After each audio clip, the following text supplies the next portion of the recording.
বিসমিল্লাহির রহমানির রহিম। পরম করুণাময় ও অসীম দয়ালু আল্লাহর নামে শুরু। ومن أحسن قولا ممن دعا إلى الله وعمل صالحا وقال إنني من المسلمين.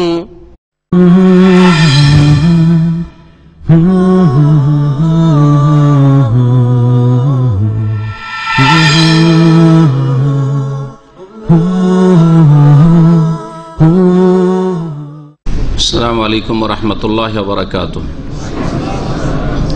إن الحمد لله نحمده ونستعينه ونستغفره ونعوذ بالله من شرور أنفسنا ومن سيئات أعمالنا من يهده الله فلا مضل له ومن يضلل فلا هادي له وأشهد أن لا إله إلا الله وحده لا شريك له وأشهد أن محمدا عبده ورسوله صلى الله تعالى عليه وعلى آله وصحبه وسلم تسليما كثيرا. أما بعد فأعوذ بالله من الشيطان الرجيم. الزانية والزاني فاجلدوا كل واحد منهما 100 جلدة ولا تأخذكم بهما رأفة في دين الله إن كنتم تؤمنون بالله واليوم الآخر وليشهد عذابهما طائفة من المؤمنين. মহান আল্লাহর সমস্ত প্রশংসা যে আল্লাহ পাক রব্বুল আলামিন মানুষের হেদায়েতের জন্য যেমন যখন বিধিবিধানের প্রয়োজন আল্লাহ পাক তেমন বিধিবিধান নাজিল করেছেন। কাউকে আল্লাহ পাক রব্বুল আলামিন তার উপদেশ দিয়ে হেদায়েতের রাস্তা তার জন্য সহজ করে দিয়েছেন। কারো জন্য আল্লাহ পাক রব্বুল আলামিন দণ্ডবিধান ইসলামের শাস্তি সুনির্ধারিত করেছেন যাতে করে তার মাধ্যমে তাদের সংশোধন করা সম্ভব হয়। সালাতে ও সালাম নাজিল হোক মুহাম্মদুর রাসূলুল্লাহ সাল্লাল্লাহু আলাইহি ওয়াসাল্লামের উপর, যিনি দ্বীনের বিধিবিধান পূর্ণরূপে বাস্তবায়ন করেছেন। আমাদের আলোচনা আজকে হবে ইসলামী দণ্ডবিধান সম্পর্কে। গতকালকে এর একটি ভাগ আলোচনা করেছি। দণ্ডবিধান সম্পর্কে কিছু ভূমিকা স্বরূপ বিভিন্ন বিষয়গুলি আর তার সাথে সাথে ইসলামে যে দণ্ডবিধানগুলি হদুদগুলি সুনির্ধারিত করা হয়েছে সেগুলি হচ্ছে 8 রকমের। তার মধ্যে 1 রকমের হদ বা শরীয়তি দণ্ডবিধানের কথা আমরা আলোচনা করেছি। দ্বিতীয় হদ বা দ্বিতীয় দণ্ডবিধান থেকে আমরা সরাসরি শুরু করব ভূমিকা ছাড়াই।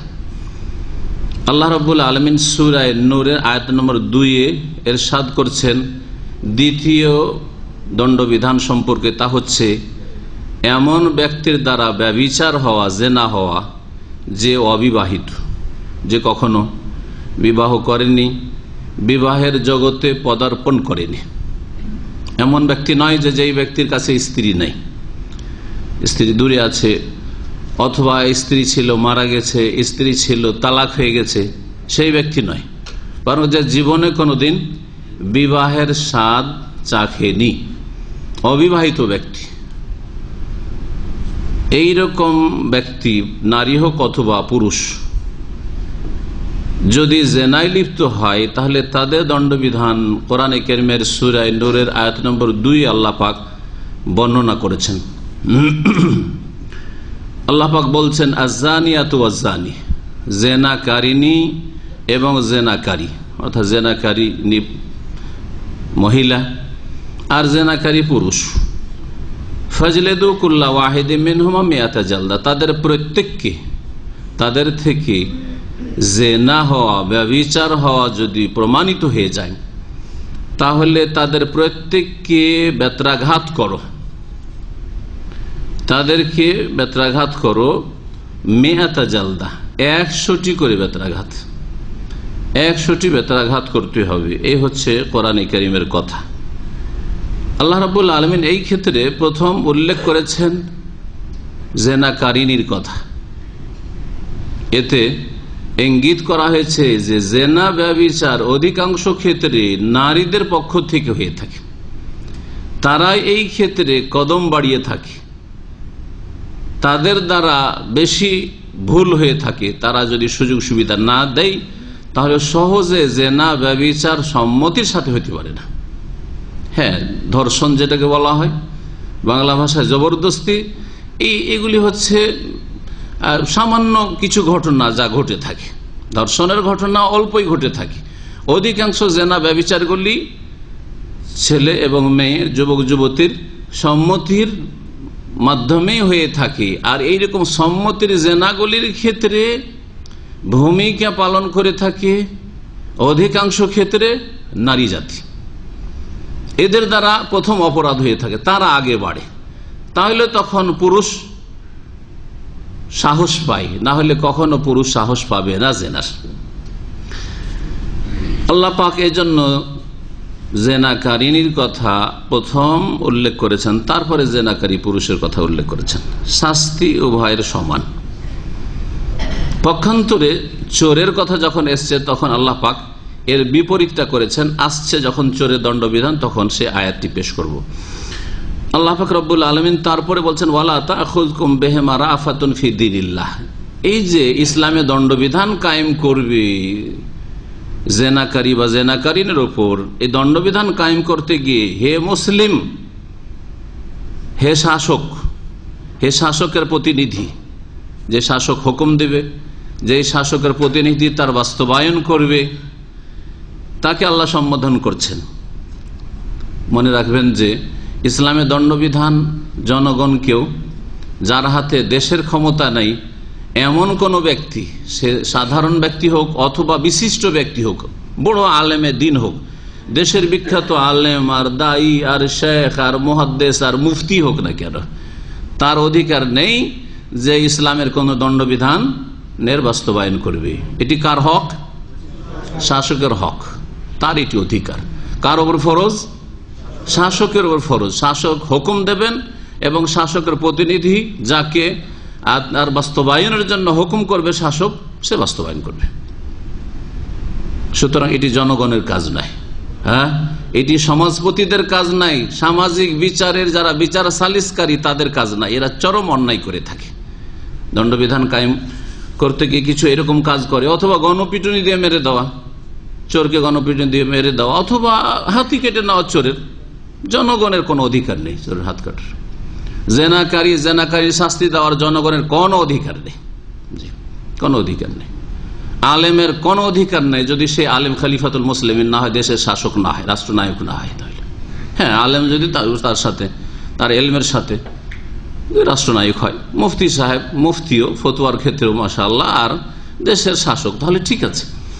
এটি হচ্ছে শাসকের হক, শাসকের ফরজ, শাসক তার বাস্তবায়ন করবে। আর না বাস্তবায়ন করলে শাসক আল্লাহর সামনে কিয়ামতের দিন জবাবদেহ হবে। আল্লাহর সামনে সে হাজির হবে, জবাব দেবে যে কেন ইসলামী বিধিবিধানের দণ্ডের বাস্তবায়ন করে নাই। আল্লাহ পাক বলছেন যে হে মুসলিম শাসকরা এবং তাদের প্রতিনিধিরা, তোমাদেরকে যেন আল্লাহর দিন প্রতিষ্ঠা করতে গিয়ে কোনো নম্রতা পেয়ে না যায়, মনের ভিতরে দুর্বলতা না চলে আসে, নম্রতা না চলে আসে, মায়া মমতা না চলে আসে, যে মারবো অনেক কষ্ট পাবে সুতরাং মারকে কমিয়ে দিই, 100তে কিছু কম করে দিই, অথবা 100ই রাখি কিন্তু বেত্রাঘাতটা হালকা করে করি, মারটা হালকা মার দিই না, শক্তভাবে মারতে হবে। এমন মার নাই যে যাতে নিশ্চিত মরে যায়, এইরকম নয় আবার।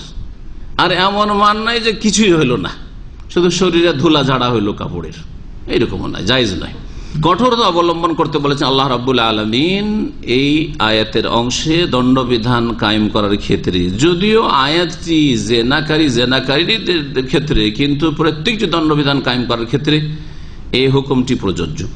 ইন কুনতুম তুমিনুনা বিল্লাহি ওয়াল ইয়াউমিল আখির, তোমরা যদি আল্লাহ এবং পরকালে বিশ্বাস রাখো, তাহলে তোমাদের অন্তরে এই ইসলামের দণ্ডবিধান কায়েম করতে গিয়ে মায়া মমতা স্বজন প্রীতি এরকম কিছু না আসে, যে আমাদের গোত্রের লোক, আমাদের দেশের লোক, আমার দলের লোক, অথবা মায়া লাগছে মানুষ হিসাবে, যা ভুল করেছে এত শাস্তি দেব না, এই অধিকার তোমার নেই। অন্যায় মায়া করা, তাহলে মায়া দয়া করা ভালো গুণ, কিন্তু সেটাই যদি সঠিক জায়গায় না হয় তাহলে সেটা গুনার কাজ। মায়া করা গুনার কাজ। কখনো মায়া করা, অধিকাংশ ক্ষেত্রে মায়া করা নেকির কাজ, সওয়াবের কাজ। ইরহামু মান ফিল আরদি ইয়ারহামুকুম মান ফিস সামা। নবী করিম সাল্লাল্লাহু আলাইহি ওয়াসাল্লাম বলছেন যে যারা পৃথিবীতে রয়েছে তাদের উপর তোমরা দয়াশীল হও, দয়া করো, মায়া করো, মমতা করো, তাহলে ইয়ারহামুকুম মান ফিস সামায়, যে সত্তা আকাশে রয়েছেন তিনি তোমাদের উপর দয়াবান হবেন। কিন্তু এটি দণ্ডবিধান কায়েম করার ক্ষেত্রে চলবে না। যাকে মুখের কথাই ভালোবাসা দিয়ে আর উপদেশ দিয়ে ঠিক করা যাচ্ছে না, তার জন্য অস্ত্রোপচারের প্রয়োজন রয়েছে, তার জন্য বল প্রয়োগের প্রয়োজন রয়েছে, সেই ক্ষেত্রে মায়া ভালোবাসাকে প্রাধান্য দিতে হবে না। তখন মায়া করাই গুনার কাজ হবে এবং সেটি ইসলামিক তরবিয়ত, ইসলামিক প্রশিক্ষণের বিপরীত হবে। সেটা আপনি ছেলে মেয়েদের ক্ষেত্রেও দেখছেন যে একটা ছেলে প্রথমবারই একটা ভুল করেছে আর দিলেন মার, এটা মূর্খামি বাপ মায়ের। আবার বারবার ভুল করছে আর বেড়েই চলে যাচ্ছে, এইভাবে ছেড়ে দিলে তার ভবিষ্যৎ খারাপ হবে, আপনারও বাপ মা হিসাবে ভবিষ্যৎ খারাপ হবে আপনাদের। আর ছেড়ে দিচ্ছে না, আরে পোলাপান ছেলে মেয়ে করবে, দুষ্টামি করবে, ওরা নিজেরাই যখন বুঝবে তখন নামাজ ধরবে, নিজেরাই যখন বুঝবে তখন লেখাপড়ার গুরুত্ব দেবে। সে লেখাপড়া করতে বলবেন না, সেজন্য নামাজ পড়তে বলবেন না, আল্লাহর ফরজ ওয়াজিব আদায় করতে বলবেন না, হারাম নাজায়েজ থেকে বাঁচতে চাপ সৃষ্টি করবেন না। হারাম এরকম মায়া করা। ফজরের সময় ছেলে মেয়েকে জাগাতে মায়া লাগে, আরে মাত্র 2-3 ঘন্টা ঘুম হয়েছে, ছেলেটা সকালে পরীক্ষা আছে, আবার সারা রাত জেগেছে, সারা দিন ঘুমায়নি, মায়া লাগছে, যার ফলে আপনি ফজরে জাগাচ্ছেন না। এই মায়া জায়েজ না হারাম? এই মায়াতে নেকি হবে না কাবিরা গুনাহ হবে? এই মায়া করে যে মায়া করবে বাপ মা সেও জাহান্নামে যাবে, যার উপরে মায়া করে তাকেও জাহান্নামে ঠেলে দেবে। তাহলে বোঝা গেল যে সবসময় মায়া করা সওয়াবের কাজ নয়, কখনো মায়া করা সওয়াবের কাজ, আর কখনো মায়া করা ভালোবাসা দেখানো হচ্ছে গুনার কাজ, অন্যায় কাজ। আল্লাহ এবং পরকালে যদি বিশ্বাস থাকে, আল্লাহর ভয় থাকে, আল্লাহতে বিশ্বাস আছে, তার মানে আল্লাহর ভয় আছে যে আল্লাহ পাককে ধরবেন। আল্লাহ পাক জানছেন যে আমি মায়া করে সাজাকে হালকা করে দিলাম, আর পরকালে বিশ্বাস আছে সেখানে হাজিরা দিতে হবে, আর সেখানে আল্লাহর সামনে গিয়ে আসামির কাঠগড়ায় দাঁড়াইতে হবে, জাহান্নামে এর আদেশ হবে যে যাও একে জাহান্নামে দাও, কারণ এই অপরাধীর উপর মায়া করেছে। সুতরাং আল্লাহ পরকালে বিশ্বাস থাকে, এই রকমের মায়া করবে না দণ্ডবিধান কায়েম করতে গিয়ে।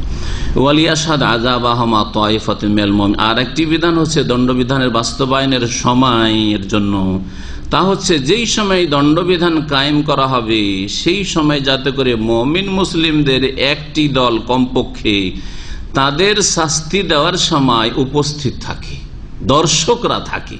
দর্শকদের সামনে জেনাকারীকে শাস্তি দিতে হবে, লুকিয়ে গোপনে ঘরের ভিতরে জেলখানার ভিতরে দণ্ডবিধান কায়েম করে দিবে, কেউ দেখবে না, এটা চলবে না।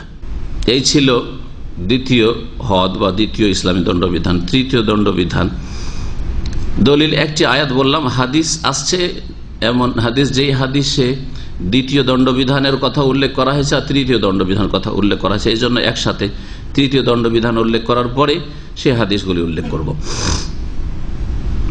তৃতীয় দণ্ডবিধান হচ্ছে বিবাহিত ব্যক্তি যার জীবনে কখনো বিবাহ হয়েছে এবং বিবাহ হওয়ার পরে স্ত্রীর স্বাদ গ্রহণ করেছে, বিবাহ হয়ে স্ত্রীর স্বাদ গ্রহণ করেছে, তারপরে তার স্ত্রী বর্তমানে থাকার না থাক, ব্যভিচার হওয়ার সময় তার স্ত্রী থাকার নাই থাক, বিবাহিত, সে বিবাহিত নারী পুরুষ, তাদের দ্বারা যদি জেনা ব্যভিচার হয় তাহলে তাদের দণ্ডবিধান সম্পর্কে নবী করিম সাল্লাল্লাহু আলাইহি ওয়াসাল্লামের অনেকগুলি হাদিস রয়েছে। আয়াত সূরা আহজাব একটি নাজিল হয়েছিল, সেই আয়াতটিকে আল্লাহ পাক তার তেলাওয়াত মনসুখ করেছেন। আয়াতের তেলাওয়াত মানে তেলাওয়াতে নেই, কোরআনে কারিমে নেই, সূরা আহজাব খুঁজে পাবেন না, রহিত করে দেওয়া হয়েছে, কিন্তু তার হুকুম এখনো কি রয়েছে, চালু রয়েছে, বলবৎ রয়েছে। এই ক্ষেত্রে একটি ফিকহি মাসলা বা উসুলে ফিকহের মাসলা উল্লেখ করা যেতে পারে, যা ফুকাহায়ে কেরাম বা যারা পণ্ডিত উসুলি তারা উল্লেখ করেছেন যে রহিতকৃত আয়াত কি দলিল হিসাবে পেশ করা যেতে পারে। এই ক্ষেত্রে সঠিক মত হচ্ছে রহিতকৃত আয়াত দলিল যোগ্য নয়, দলিলে পেশ করা যাবে, কারণ আল্লাহ পাক সেই তার তেলাওয়াত রহিত করে দিয়েছেন। তাহলে দলিল কি? দলিল হচ্ছে ওই বিষয়টি সম্পর্কে রাসূলুল্লাহ সাল্লাল্লাহু আলাইহি ওয়াসাল্লামের হাদিস যথেষ্ট। যেমন আপনাকে কোরআনে কারীমের আয়াতের বাস্তবায়ন করতে হবে ফরজ, তেমনি রাসূলুল্লাহ সাল্লাল্লাহু আলাইহি ওয়াসাল্লামের হাদিস আদেশ নিষেধের বাস্তবায়ন ওই রকমই ফরজ, কোনো পার্থক্য নেই। পালনের ক্ষেত্রে কোনো পার্থক্য নেই যে এটা কোরআনে আছে সেজন্য বেশি গুরুত্ব আর এটা হাদিস আছে সেজন্য কম গুরুত্ব, না, একই রকম। এই মর্মে আব্দুল্লাহ বিন মাসউদ রাদিয়াল্লাহু তাআলা আনহু থেকে একটি হাদিস শোনাই। বলছেন কালা রাসূলুল্লাহ সাল্লাল্লাহু আলাইহি ওয়াসাল্লাম, রাসূলুল্লাহ সাল্লাল্লাহু আলাইহি ওয়াসাল্লাম বলেছেন, লা ইয়াহিল্লু দামু ইমরি মুসলিম, কোন মুসলিমের রক্ত হালাল নয়। মুসলিম মুমিন হয়ে গেলে, বিশ্বাসী, আল্লাহ পরকালে বিশ্বাসী হয়ে গেলে, ঈমান ভঙ্গকারী না হইলে তার রক্ত হারাম। যে কোনো মানুষের জন্য হারাম, সাধারণ লোকদের জন্য হারাম, শাসকের জন্য হারাম, সবার জন্য হারাম। কোন মুসলিমকে খুন করা কোন স্তরের মানুষের জন্য জায়েজ নাই। কোন মুসলিমকে খুন করা কোন স্তরের মানুষের জন্য জায়েজ নাই। ইয়াশহাদু আল্লা ইলাহা, যেই মুসলিম সাক্ষ্য প্রদান করে যে আল্লাহ ছাড়া কোনো সত্য মাবুদ নেই, যার তাওহীদে শিরক নেই, কালেমা মন্ত্রের মধ্যে পড়ে আর সব শিরক মওজুদ রয়েছে। দরগার শিরক না করলে দরগার শিরক করে, তাহলে রক্ত সুরক্ষিত নয়। কিন্তু এরও যদি পানিশমেন্ট দিতে হয়, কে দেবে? সরকার। এটা কাজ, সরকার খোঁজ খবর নেবে যে ইসলামের নামে শিরক করছে, সুতরাং এদেরকে শাস্তি দেওয়ার প্রয়োজন। এটা সরকারের কাজ, এটা মুফতি সাহেবের কাজ না, এটা যুবকদের কাজ নাই যে কেউ শিরক করছে, কেউ কবর মাজার পূজা করছে সেই জন্য এটা উড়িয়ে দাও, না, জায়েজ নয়, এসব হারাম কাজ। যেই ব্যক্তি লা ইলাহা ইল্লাল্লাহ সাক্ষ্য প্রদান করে আল্লাহ ছাড়া কোনো সত্য মাবুদ নেই, ওয়া আন্নী রাসূলুল্লাহ, আর আমি মুহাম্মদ সাল্লাল্লাহু আলাইহি সাল্লাম আল্লাহর রাসূল, এ কথা যারা বিশ্বাস করে, এ কথার সাক্ষ্য প্রদান করে, তাদের রক্ত হালাল নয়। ইল্লা বিইহদা সালাস, তবে তিনটি কারণের কোন একটি কারণ পাওয়া গেল। মুসলিম লা ইলাহা ইল্লাল্লাহ মানে আর মুহাম্মদুর রাসূলুল্লাহ মানে, বিশ্বাসও করে আর সাক্ষীও দেয়, তারপরেও রক্ত হালাল হবে তিন শ্রেণীর মানুষের, তিন রকমের অপরাধীদের। আন-নাফসু বিন-নাফস, হত্যার বদলে হত্যা, জানের বদলে জান, প্রাণের বদল প্রাণ। কোন ব্যক্তি যদি নির্দোষী, কোনো ব্যক্তি নির্দোষী মানে তারপরেও দোষী হলে শাসক তার বাস্তবায়ন করবে। আপনার এই অধিকার নেই যে আপনি কাউকে খুন করে দেবেন, একটা দোষী তার শরীয়তে হয়তো রক্ত হালাল হয়ে গেছে, সেজন্য আপনি সেটা করবেন, সেটাও অপরাধ। জানের বদল জান, কিসাস যেটিকে বলা হয়, হত্যার বদলে হত্যা। কোন মুসলিম যদি অন্য কোন মুসলিমকে হত্যা করে তাহলে হত্যার বদলে হত্যা করা হবে। ওয়াসাইয়্যিবুজ জানি, আর বিবাহিত ব্যভিচারকারী ব্যভিচারকারিনী। সাইয়্যিব বিবাহিত ব্যক্তিকে বলা হয়, যে ব্যক্তি সাইয়্যিব হয়েছে অর্থাৎ বিবাহিত হয়েছে তারপরে জিনা লিপ্ত হয়েছে। কারণ আল্লাহ পাক এর নিয়ামত দিয়েছেন, এই নিয়ামতের জগতে সে কদম রেখেছে। আল্লাহ পাক দেখেন, কোন একটা জিনিস যদি আপনি জীবনে খেয়ে থাকেন তাহলে মনে একটা মানসিকটা শান্তি আছে, আমি খেয়েছি, এখন না খেলে কি হবে, আছে না নেই? আমের দেশের মানুষ আমরা, উদাহরণস্বরূপ বলছি, সৌদি আরবে 10 বছর আম নাও খাই, কিন্তু মালদহর আম খেয়েছি, ফজলি আম, মনে একটাই আছে যে অনেক আম খেয়েছি, আর না খেলেও চলবে। চলবে না? চলবে না, জ্ঞানী মানুষের কথা। কিন্তু যারা পেট পূজা করে, আরে প্রতি বছর সিজন আম লাগবে আর কাঁঠাল লাগবে, বাঙালি তখন কাঁঠাল লাগবে, না হয় লিচু লাগবে, না হয় আম লাগবে, ইত্যাদি দেশের সবজি লাগবে, আরে খেয়েছি আলহামদুলিল্লাহ, এখন যা পাচ্ছি তাই খাই, যথেষ্ট নয় মনকে বোঝানোর জন্য? তো যেই ব্যক্তি কোনো কিছু স্বাদ পেয়ে গেছে, সেই ব্যক্তি আলহামদুলিল্লাহ একটি নিয়ামতের জীবনে একবার স্বাদ পেলো, পেয়েছি, ব্যাস। তারপরে আবার ওই পথে, হারাম পথ অবলম্বন কেন করেছো ওই স্বাদ গ্রহণের জন্য? হ্যাঁ, তোমার জন্য হালাল রাস্তা খোলা ছিল, তারপরে এই নিয়ামত আল্লাহ তোমাকে দিয়েছে অলরেডি। এর আগে তুমি বিবিকে দেখেছো, হ্যাঁ, বিবির কাছাকাছি গিয়েছো, আলহামদুলিল্লাহ নিয়ামত পেয়ে গেছো। সুতরাং অপরাধ যখন বড়, সেই জন্য তার শাস্তিও বড়, তার শাস্তিও। বিবাহিত যদি জেনাকারিনী হয় তো তার রক্ত হালাল হয়ে যায়, যতই কালমার শাহাদাত দিক আর কালেমা বিশ্বাস করুক, আর যতই মুসল্লি নামাজি তাহাজ্জুদ গুজার হোক, আর যতই রোজাদার হোক, আর যতই আল্লাহর ওলি হোক না কেন, ইসলামে দণ্ডবিধান কায়েম করা হবে। তার নামাজ, রোজা, হজ, যাকাতে, তার ঈমান, ইসলামের কোনো কিছু তাকে রক্ষা করতে পারে, কারণ তার রক্তের সুরক্ষাকে নিজেই নষ্ট করেছে। জি, আল্লাহ পাক যে তার জানমালকে সুরক্ষিত করেছেন, সে তা বিনষ্ট করেছে। তৃতীয় ব্যক্তি হচ্ছে ওয়াল মারিকু মিনাদ-দ্বীন, যেই ব্যক্তি দিন থেকে বেরিয়ে গেছে, দিন ইসলাম থেকে বেরিয়ে গেছে। এক হচ্ছে মুরতাদ, ইসলাম বিমুখ, আর আত-তারিকু লিল জামাত, যে মুসলিম দলকে পরিত্যাগ করেছে, মুসলিম দলকে পরিত্যাগ করেছে। তো এর সবচেয়ে বড় যে অপরাধী সেটা হচ্ছে মুরতাদ, ইসলাম বিমুখ, ইসলামে আসার পর ইসলাম থেকে বেরিয়ে গেছে। যে দণ্ডবিধান কথা বিস্তারিত আসবে, তখন আরো বিস্তারিত আলোচনা করব। আর আরেক হচ্ছে যে মুসলিম দেশে থেকে মুসলিমদের বিরুদ্ধে, ইসলামের বিরুদ্ধে যদি ষড়যন্ত্রে লিপ্ত হয়, মুসলিম জাতির বিরুদ্ধে যদি ষড়যন্ত্রে লিপ্ত হয়, তাহলে সেই ব্যক্তি হচ্ছে খারেজি একজন। তার নাম কি? ইসলাম খারেজি, যে ইসলামিক মুসলিম শাসক, ইসলামিক শাসক এবং মুসলিমদের বৃহৎ স্বার্থের বিরুদ্ধে সে খরচ করেছে, বেরিয়ে পড়েছে, অস্ত্র ধারণ করেছে বা ষড়যন্ত্রে লিপ্ত হয়েছে, যারা ইসলাম এবং মুসলিমদের বিরুদ্ধে গোয়েন্দাগিরি করে, এই ধরনের লোক, অথবা বাইরের এজেন্ট হয়ে দেশ বিরোধী কাজ করে, এইরকম লোকেরা এর অন্তর্ভুক্ত হবে। তাদেরও রক্ত হালাল হয়ে যাবে সরকারের জন্য। সরকার যদি মনে করে যে তাদেরকে মৃত্যুদণ্ড দেব, তাদের অধিকার রয়েছে। সহিহ বুখারী হাদিস নম্বর 6370, মুসলিম 3175। উবাদা ইবনে সামিত রাদিয়াল্লাহু তাআলা আনহু থেকে বর্ণিত হাদিস রয়েছে এই মর্মে, ক্বালা ক্বালা রাসূলুল্লাহ সাল্লাল্লাহু আলাইহি ওয়াসাল্লাম, তিনি বলছেন রাসূলুল্লাহ সাল্লাল্লাহু আলাইহি ওয়াসাল্লাম বলেন, খুযু আন্নী, আমার থেকে তোমরা দিনের বিধিবিধান গ্রহণ করো, দিনের বিধিবিধান গ্রহণ করো। কদ জাআলাল্লাহু লাহুন্না সাবিলা, আল্লাহ পাক রব্বুল আলামিন নারীদের জন্য আল্লাহ পাক রাস্তা সুগম করে দিয়েছেন। নারীদের ইজ্জতের হেফাজতের জন্য আল্লাহ পাক রব্বুল আলামিন রাস্তাকে সুগম করে দিয়েছেন। তারপরে নবী করিম সাল্লাল্লাহু আলাইহি ওয়াসাল্লাম বলছেন জেনাকারীদের শাস্তি। আল বিকরু বিল বিকরি, কুমারা ব্যক্তি যদি কুমারীর সাথে জেনায় লিপ্ত হয়, কুমারী অথবা কুমারা, যদি যারা অবিবাহিতা তারা যদি জেনায় লিপ্ত হয়, জলদো মিয়াতিন, তাহলে 100টি বেত্রাঘাত করবে। জলদো মিয়াতিন, যার কথা কোরআনে কারিমের সূরা নূরে আলোচনা করলাম। আর ওয়ান্নাফিও সানাতিন, আর এই হাদিসে অতিরিক্ত আরেকটি শাস্তির কথা উল্লেখ করা হয়েছে।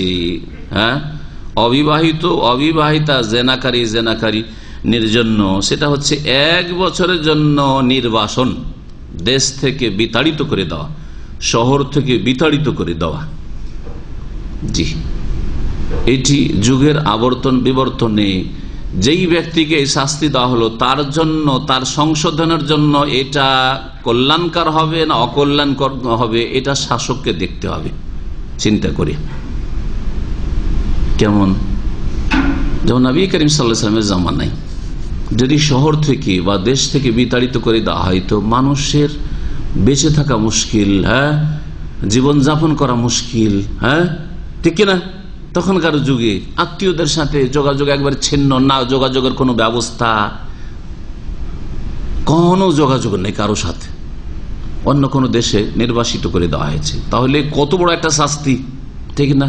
কিন্তু আজকে যদি কোন মুসলিম দেশ থেকে কাউকে জেনার কারণে নির্বাসিত করা হয়, তাহলে সে গিয়ে জেনার দেশে, মদের দেশে আশ্রয় নিবে না? আরো রাস্তা তার জন্য খুলে যাবে। তুই একটা জেনার জন্য শাস্তি দিবি, আমি হাজার জেনা করে সেঞ্চুরি করবো, করবে না? তাহলে ফলপ্রসূ হবে এই শাস্তি দেওয়া? না, শাস্তি দেওয়ার যেটা সার্থকতা সেটা থাকলো না, শাস্তি দেওয়ার কোনো ফায়দা হইল না। তাহলে এখানে ইমামুল মুসলিমিনকে, দেশের শাসককে এবং দেশের বড় বড় ওলামাদেরকে ইজতিহাদ করার প্রয়োজন রয়েছে যে এখানে কোন শাস্তিটা হওয়া উচিত। এই ক্ষেত্রে 1 বছর জেল করা হোক তার জন্য, বেত্রাঘাত 100টি, তার সাথে 1 বছর জেলে থাক, এবং এমন জেলে থাক যে কারোর সাথে যোগাযোগের কোনো নাই। যদি মনে করে শাসক যে এরকম করবো, করতে পারে। নির্বাচনে যেমন যোগাযোগের সুযোগ সুবিধা থাকে না, ওই রকম করে দিক, ওকে ভালো করে শিক্ষা নিক। জি, আর ওখানে তার প্রশিক্ষণ তরবিয়তের ব্যবস্থা রাখা হোক, যাতে করে তওবা করে সংশোধন করে। যেমন আলহামদুলিল্লাহ সৌদি আরবের জেলগুলিতে প্রত্যেক দিন কিছু না কিছু ইসলামিক অ্যাক্টিভিটিস রয়েছে, আর প্রত্যেক ভাষায় আসতে যাবেন, আরবি ভাষায় শিক্ষার ব্যবস্থা রয়েছে। শিক্ষা দুই, এক হচ্ছে দ্বীন ইসলামের শিক্ষা, নিছক দাওয়াতি কাজ সংশোধনের জন্য, আর এক যারা অশিক্ষিত জেলখানায় এসেছে তাদের জন্য ক্লাস 1 থেকে শুরু করে, প্রাইমারি থেকে শুরু করে মাধ্যমিক, উচ্চ মাধ্যমিক পর্যন্ত, সানবি, হায়ার সেকেন্ডারি পর্যন্ত শিক্ষার ব্যবস্থা রয়েছে। তার মানে একজন আরবি যদি জেলখানায় চলে যায়, যাওয়ার পরে 10 বছর 12 বছর জেল হয়, তাহলে ক্লাস 1 থেকে লেখাপড়া স্টার্ট করে, তার জন্য বয়সের কোনো শর্ত নেই যে 6 বছরে গিয়ে ক্লাস 1 অ্যাডমিশন নিতে হবে, বড় হয়ে গেছে 10 বছর 12 বছর হয়েছে সেজন্য চলবে না, এমন কথা নাই। কারণ আমরা জেলে যেহেতু বক্তব্য করি, সেজন্য এইসব বিষয়গুলো জানা আছে। এবং সেখানে শিক্ষক স্টাফ আছে, সেখানে জেলখানার মধ্যে স্কুল মাদ্রাসা রয়েছে, ক্লাস 1 থেকে 12 পর্যন্ত 12 ক্লাস পর্যন্ত লেখাপড়া হয়। তাহলে 1-2 করতে করতে করতে করতে 12 ক্লাস পাশ করে বেরোলো, জেল থেকে বেরোলো, একটা ডিগ্রি নিয়ে বেরোলো। বাইরে বেরিয়ে আর ওই বাটমার থাকবে না, বেকার সমস্যায় ভুগবে না, আসার পরে একটা সরকারি চাকরিতেও সে নিজে অ্যাপ্লাই করতে পারে, যেখানে আমি চাকরি করব, হালাল রুজি খাবার, চুরি ডাকাতি করবো না, ঠিক কিনা? এগুলো হচ্ছে তরবিয়ত। এটা একটা দিক রয়েছে, দাওয়াতে একটা দিক রয়েছে, বিভিন্ন ভাষায়। আমাদের ইসলামিক সেন্টার পক্ষ থেকে যেমন প্রতি রবিবারে দাম্মামের যেটি বড় জেল, সেখানে বক্তব্যের ব্যবস্থা আছে। বুধবারে খোবার জেলে বক্তব্যের ব্যবস্থা আছে, বাংলা ভাষায়, বাংলা, উর্দু, বিভিন্ন ভাষায়, যে ভাষাগুলিতে বিদেশি লোকেরা এখানে থাকে, কমিউনিটি আছে, প্রবাসী আছে, সেসব ভাষায় আলোচনার ব্যবস্থা আছে। উদ্দেশ্য কি? উদ্দেশ্য তাদের সংশোধন করা। এই লোকগুলি অপরাধী, অপরাধ করে জেলে এসছে, যাতে করে এরা সৎ হয়ে জেল থেকে বেরিয়ে যায়, যার জীবনে আর নিজের ক্ষতি না করে, অন্যের ক্ষতি না করে। আর বিবাহিতার সাথে যদি জেনা লিপ্ত হয়, জরুরি নয় যে বিবাহিতার সাথে জেনা করছে, বিবাহিত হয়তো অবিবাহিতার সাথে জেনা লিপ্ত হয়েছে, অথবা অবিবাহিতর সাথে বা বিবাহিত আর সাথে অবিবাহিতা লিপ্ত হয়েছে, যে কোনো রকম হোক না কেন, বিবাহিত এবং বিবাহিতার শাস্তি হচ্ছে জলদ মেয়াতিন ওয়ার রাজম। নবী করিম সাল্লাল্লাহু আলাইহি ওয়াসাল্লাম এই হাদিসে বলেছেন যে 100টি বেত্রাঘাত করতে হবে আর পাথর মেরে সংসার করতে হবে, রজমও করতে হবে। তাহলে এই হাদিসে রজমের আগে কি বলা হয়েছে? 100টি বেত্রাঘাতের কথা উল্লেখ করা হয়েছে। কিছু কিছু ফুকাহা কেরামরা এই হাদিসের উপর আমল করে বলেছেন যে কি করার আগে, মৃত্যুদণ্ড দেওয়ার আগে বা রজম করার আগে, সংসার করার আগে 100টি বেত্রাঘাত করতে হবে। আর কিছু ফুকাহা বলছেন যে ছোট শাস্তিটি বড় শাস্তির অন্তর্ভুক্ত, যার ফলে আর ওকে ছোট শাস্তি দেওয়ার কোনো প্রয়োজন নেই। সহিহ মুসলিমের হাদিস নম্বর 3199। আবু হুরায়রা আর যায়েদ ইবনে খালিদ রাদিয়াল্লাহু আনহুমা থেকে বর্ণিত, তারা বলছেন যে আন্না রাজুলাইন ইখতাসামা ইলা রাসূলিল্লাহ সাল্লাল্লাহু আলাইহি ওয়াসাল্লাম, দুই ব্যক্তি রাসূলুল্লাহ সাল্লাল্লাহু আলাইহি ওয়াসাল্লামের কাছে একটি কেস নিয়ে আসলো।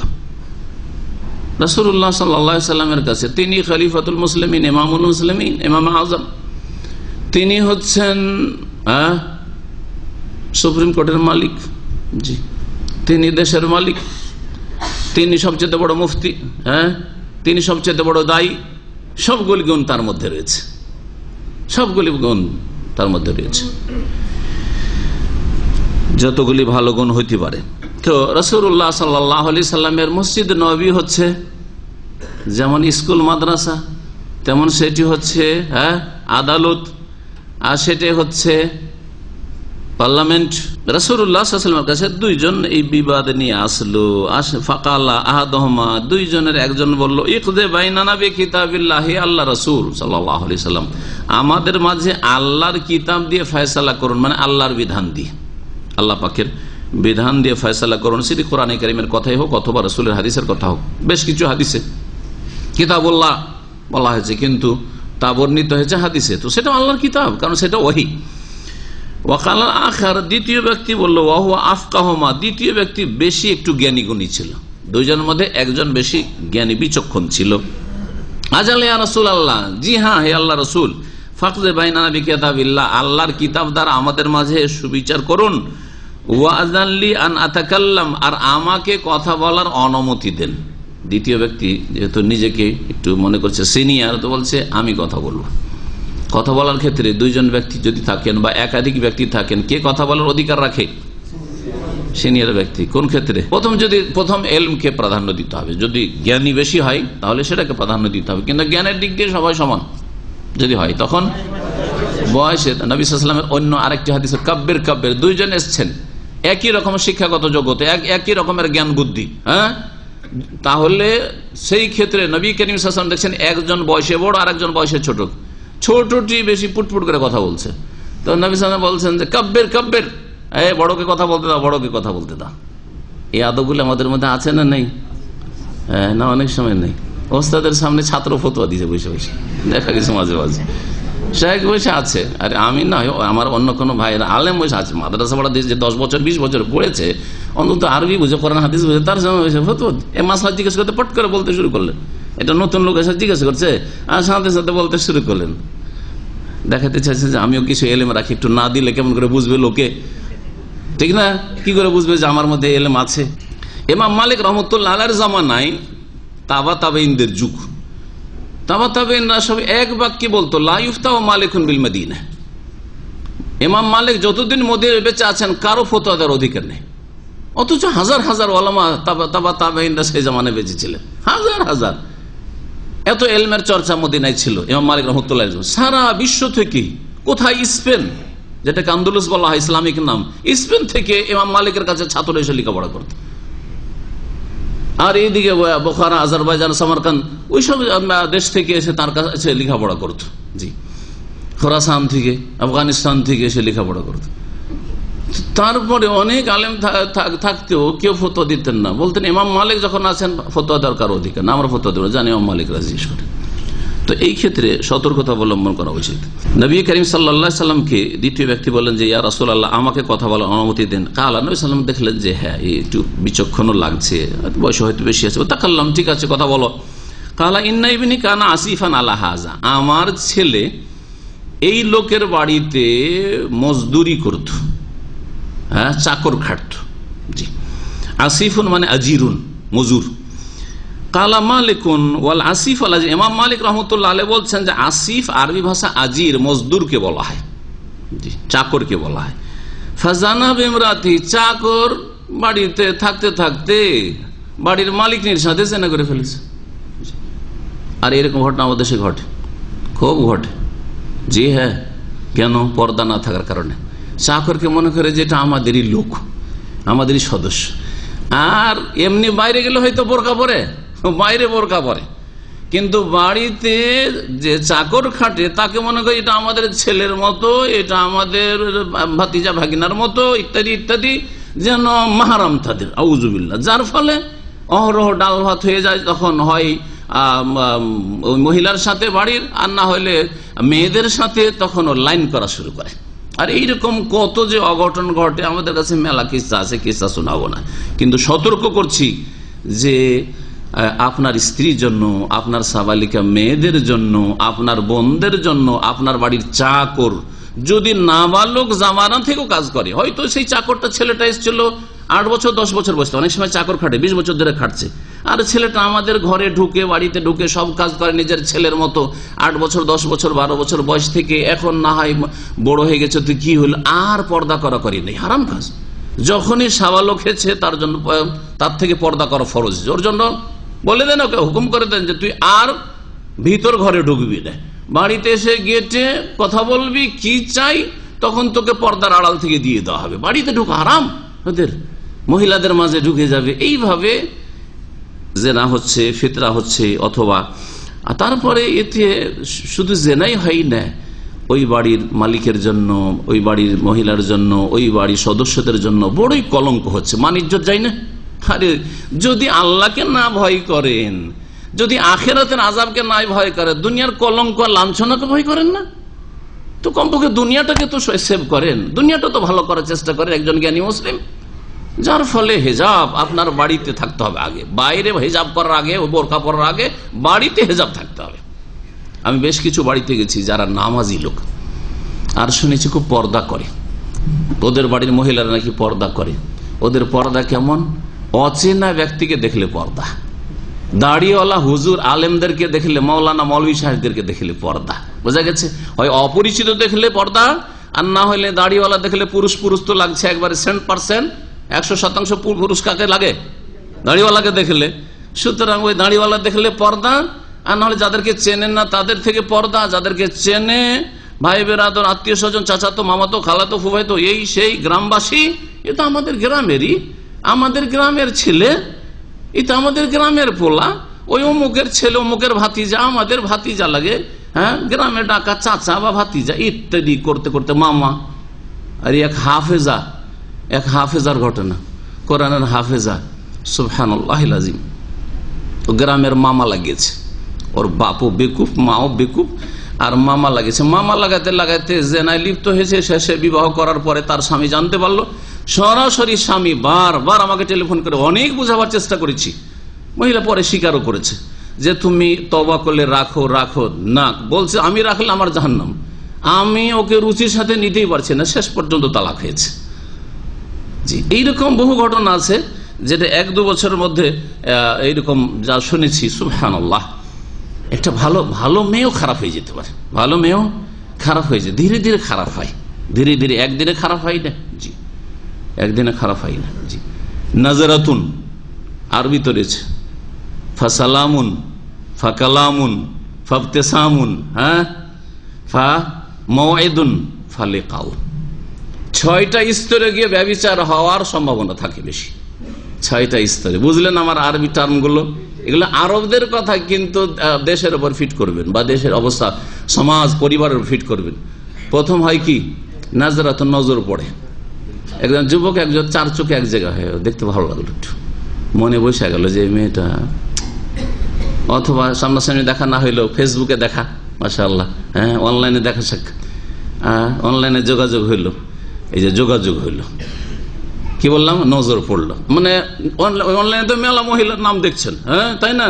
কিন্তু এর উপরে নজর পড়ে গেল যে মেয়েটা আমাকে পছন্দ লাগছে, এটা নজর পড়া, নজর পড়লো, লেখাও কি বলছেন, নাজরাতুন, তারপরে কি বললাম, সালামুন, তারপর দেখলেন ঠিক আছে।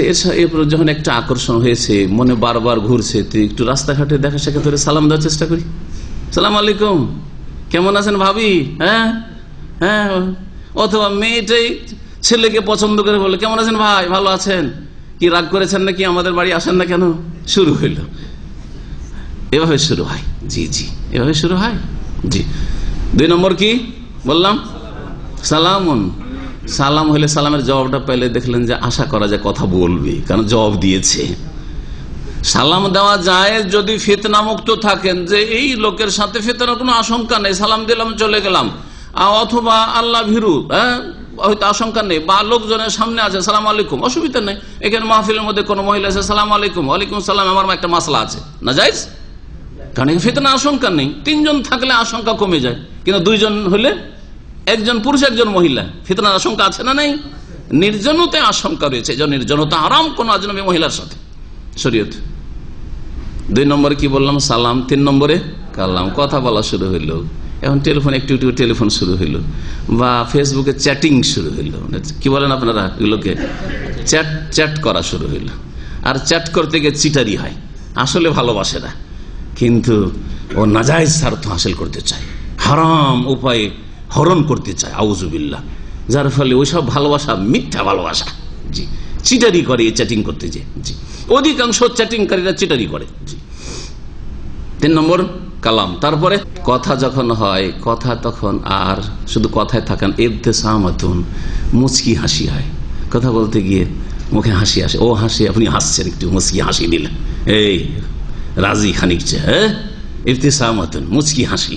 আর তারপরে 5 নম্বরে ফাওমাউইদুন, তারপরে অ্যাপয়েন্টমেন্ট হয়, চলো অমুক পার্কে যাই, চলো চিড়িয়াখানা যাই, আমি অমুক দিন বিদেশ যাব, চলো এয়ারপোর্টে আমাকে ছেড়ে আসবে। আরে ভাবি দেবরকে এয়ারপোর্টে ছাড়তে এসছে, ছাড়তে এসে ওইখানে প্রেম হয়ে গেছে, বোঝা গেছে। প্রেম হওয়ার পরে এইখানে সৌদি আরবে থাকে ও বদমাইশ, ভাবিকে নিয়ে পালিয়ে এসছে, বিবাহ করে ভাইকে আউট করে দিয়ে কোর্টে গিয়ে তালাক করে নিয়ে পালিয়ে এসছে। 2-1 বছরের ঘটনা। জি হ্যাঁ, মাওইদুন, অ্যাপয়েন্টমেন্ট 5 নম্বরে। 6 নম্বরে তারপরে লেখা, তারপরে সাক্ষাৎ। যখন অ্যাপয়েন্টমেন্ট হলে যে অমুক জায়গায় অমুক সময় দেখা সাক্ষাৎ আমরা করব, অমুক জায়গায় চলো, অমুক সিনেমা হলে অথবা ইত্যাদি, ওখানে গিয়ে দেখা সাক্ষাৎ। দেখা সাক্ষাতের পরে তারপরে তখন যা হওয়ার তখন শুরু হয়। এইভাবে এত সহজে যে না হয় না। এই জন্য আল্লাহ পাক রব্বুল বেশ প্রাচীর দিয়েছেন, বেড়া দিয়েছেন, হেজাবের বেড়া, অন্তরের হেজাব, আল্লাহ ভীরুতা, তাকওয়া, আল্লাহর ভয়, পরকালের চিন্তা। আর তারপরে শরীরের হেজাব। আর বাড়িতে লা তাদখুলু বুয়ুতান গায়রা বুয়ুতিকুম, অপর বাড়িতে প্রবেশ করবে না বিনা অনুমতিতে, এই হেজাব। বাড়ির ভিতরে অপর কোন পুরুষ প্রবেশ করবেন না, বেশি বেশি মহিলারা, মেয়েরা বাইরে ঘোরাঘুরি করবে না, ইত্যাদি ইত্যাদি। আলহামদুলিল্লাহ, দ্বীনে ইসলামের যদি বাস্তবায়ন হয় তো কোন পরিবারে জিনা কখনো হইতে পারে না। সাল্লাল্লাহু আলাইহি ওয়াসাল্লামের কাছে কেস আসলো, কিসের? এক ছেলে চাকর, হ্যাঁ, বাড়ির মালিকনির সাথে জিনা করে ফেলেছে। বলছে ইন্না ইবনি কানা আসিফান আলা হাযা, আমার ছেলে এই লোকের বাড়িতে চাকর ছিল। ইমাম মালিক বলছেন আসিফ চাকরকে বলা হয় ফাজানা বিমরাতি, তার স্ত্রীর সাথে জিনা করে ফেলে। ফাখবারুনি আন্না আলা ইবনির রাজম, তখন লোকজনেরা বলল যে তোমার ছেলে জিনা করেছে, জানো তোমার ছেলেকে সংসার করতে পাথর মেরে। আরে আমার ছেলেকে সংসার করে দিতে হবে না, কোন রকম করে মুক্তিপণ দিয়ে উদ্ধার করি। কেমন করে উদ্ধার করব? ফাফতাদাই তো মেন হবে মেয়াতে সাতিন হবে জারিয়াতিন লি, তখন তাকে মুক্ত করলাম আমি 100 ছাগল দান খায়রাত করে আর একটি দাসী স্বাধীন করে।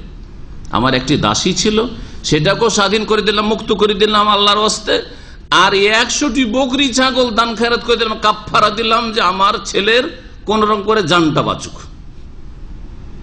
খেয়াল খুশি, এগুলো হচ্ছে কি ফতোয়া? খেয়াল খুশি ফতোয়া। আমাদের সমাজে এরকম মেলা খেয়াল খুশি ফতোয়া আছে। জি, খেয়াল খুশি ফতোয়াই।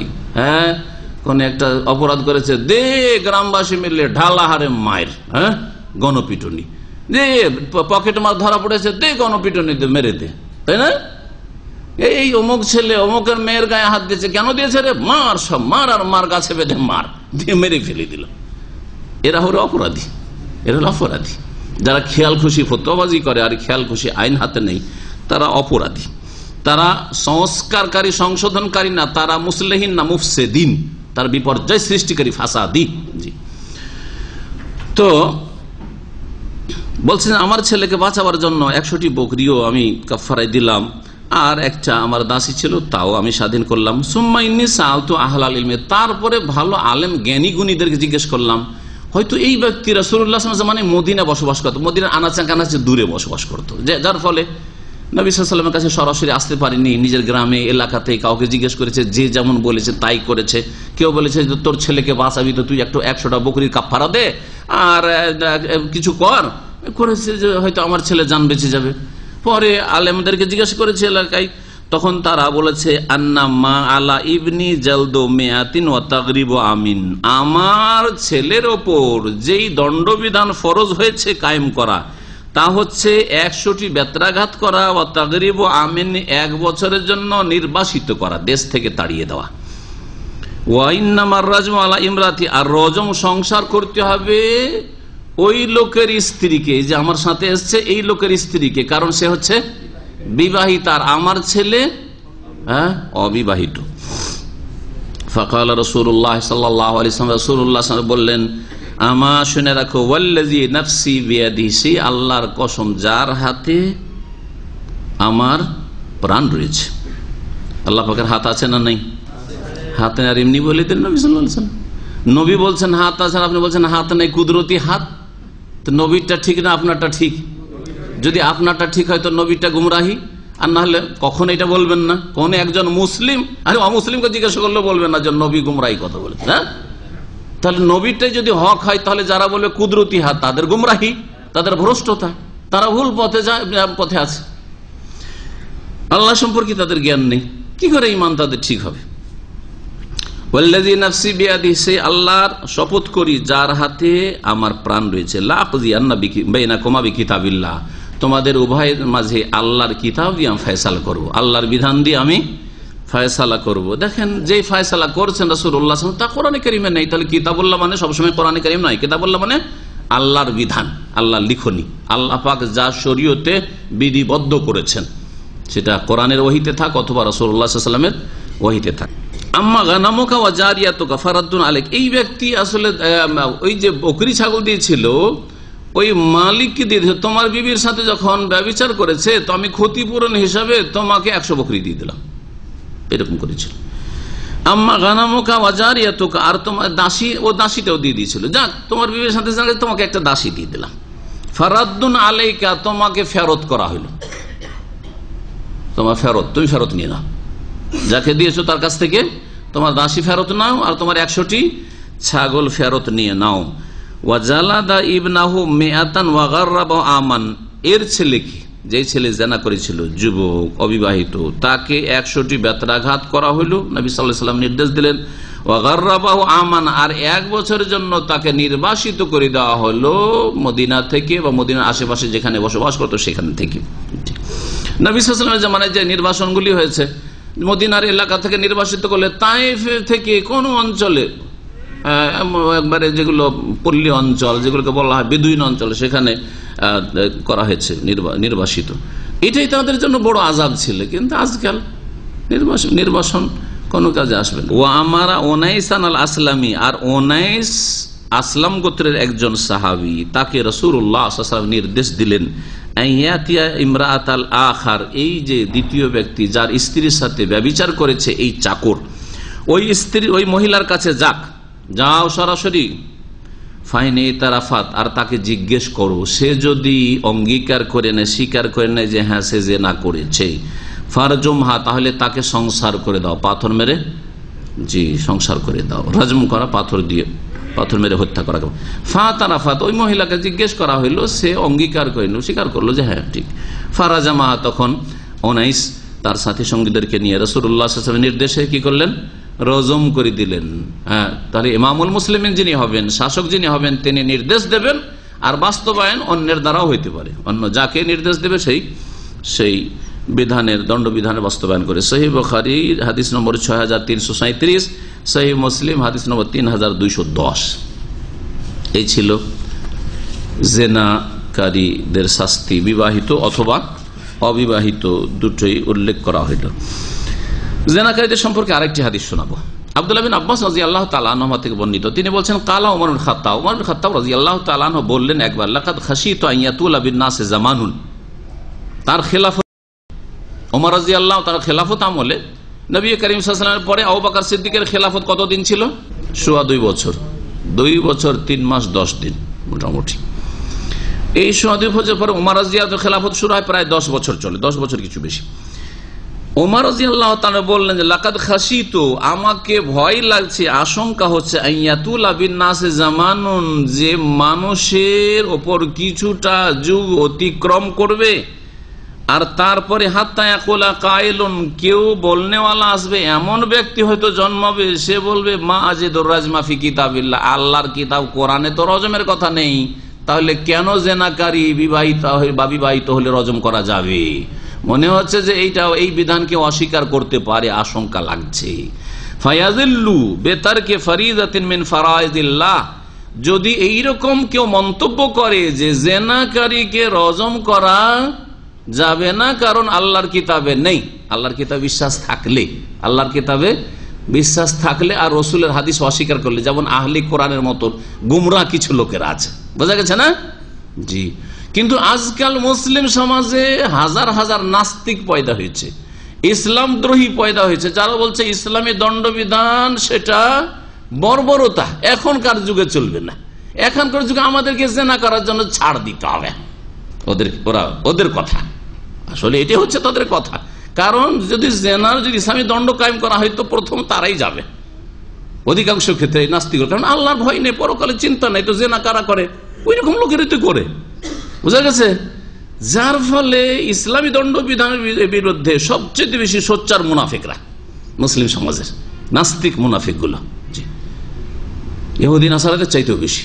ওমর রাদিয়াল্লাহু তাআলা আনহু আশঙ্কা করেছেন যে এইভাবে গোমরাহ পথভ্রষ্ট হবে, আল্লাহর ফরজকৃত যেসব ফরজ সমূহ রয়েছে সেসব ফরজের একটি ফরজ ত্যাগ করে। তাহলে বোঝা গেল যে ফরজ শুধু 5 ওয়াক্ত নামাজ নয়, ফরজ শুধু যাকাত নয়, ফরজ শুধু সিয়াম রোজা নয়, ফরজ শুধু হজ নয়, হ্যাঁ, ফরজ হেজাবও, পর্দাও ফরজ, শুধু নামাজ পড়লে হবে না, বেহায়া বেপর্দা হবে।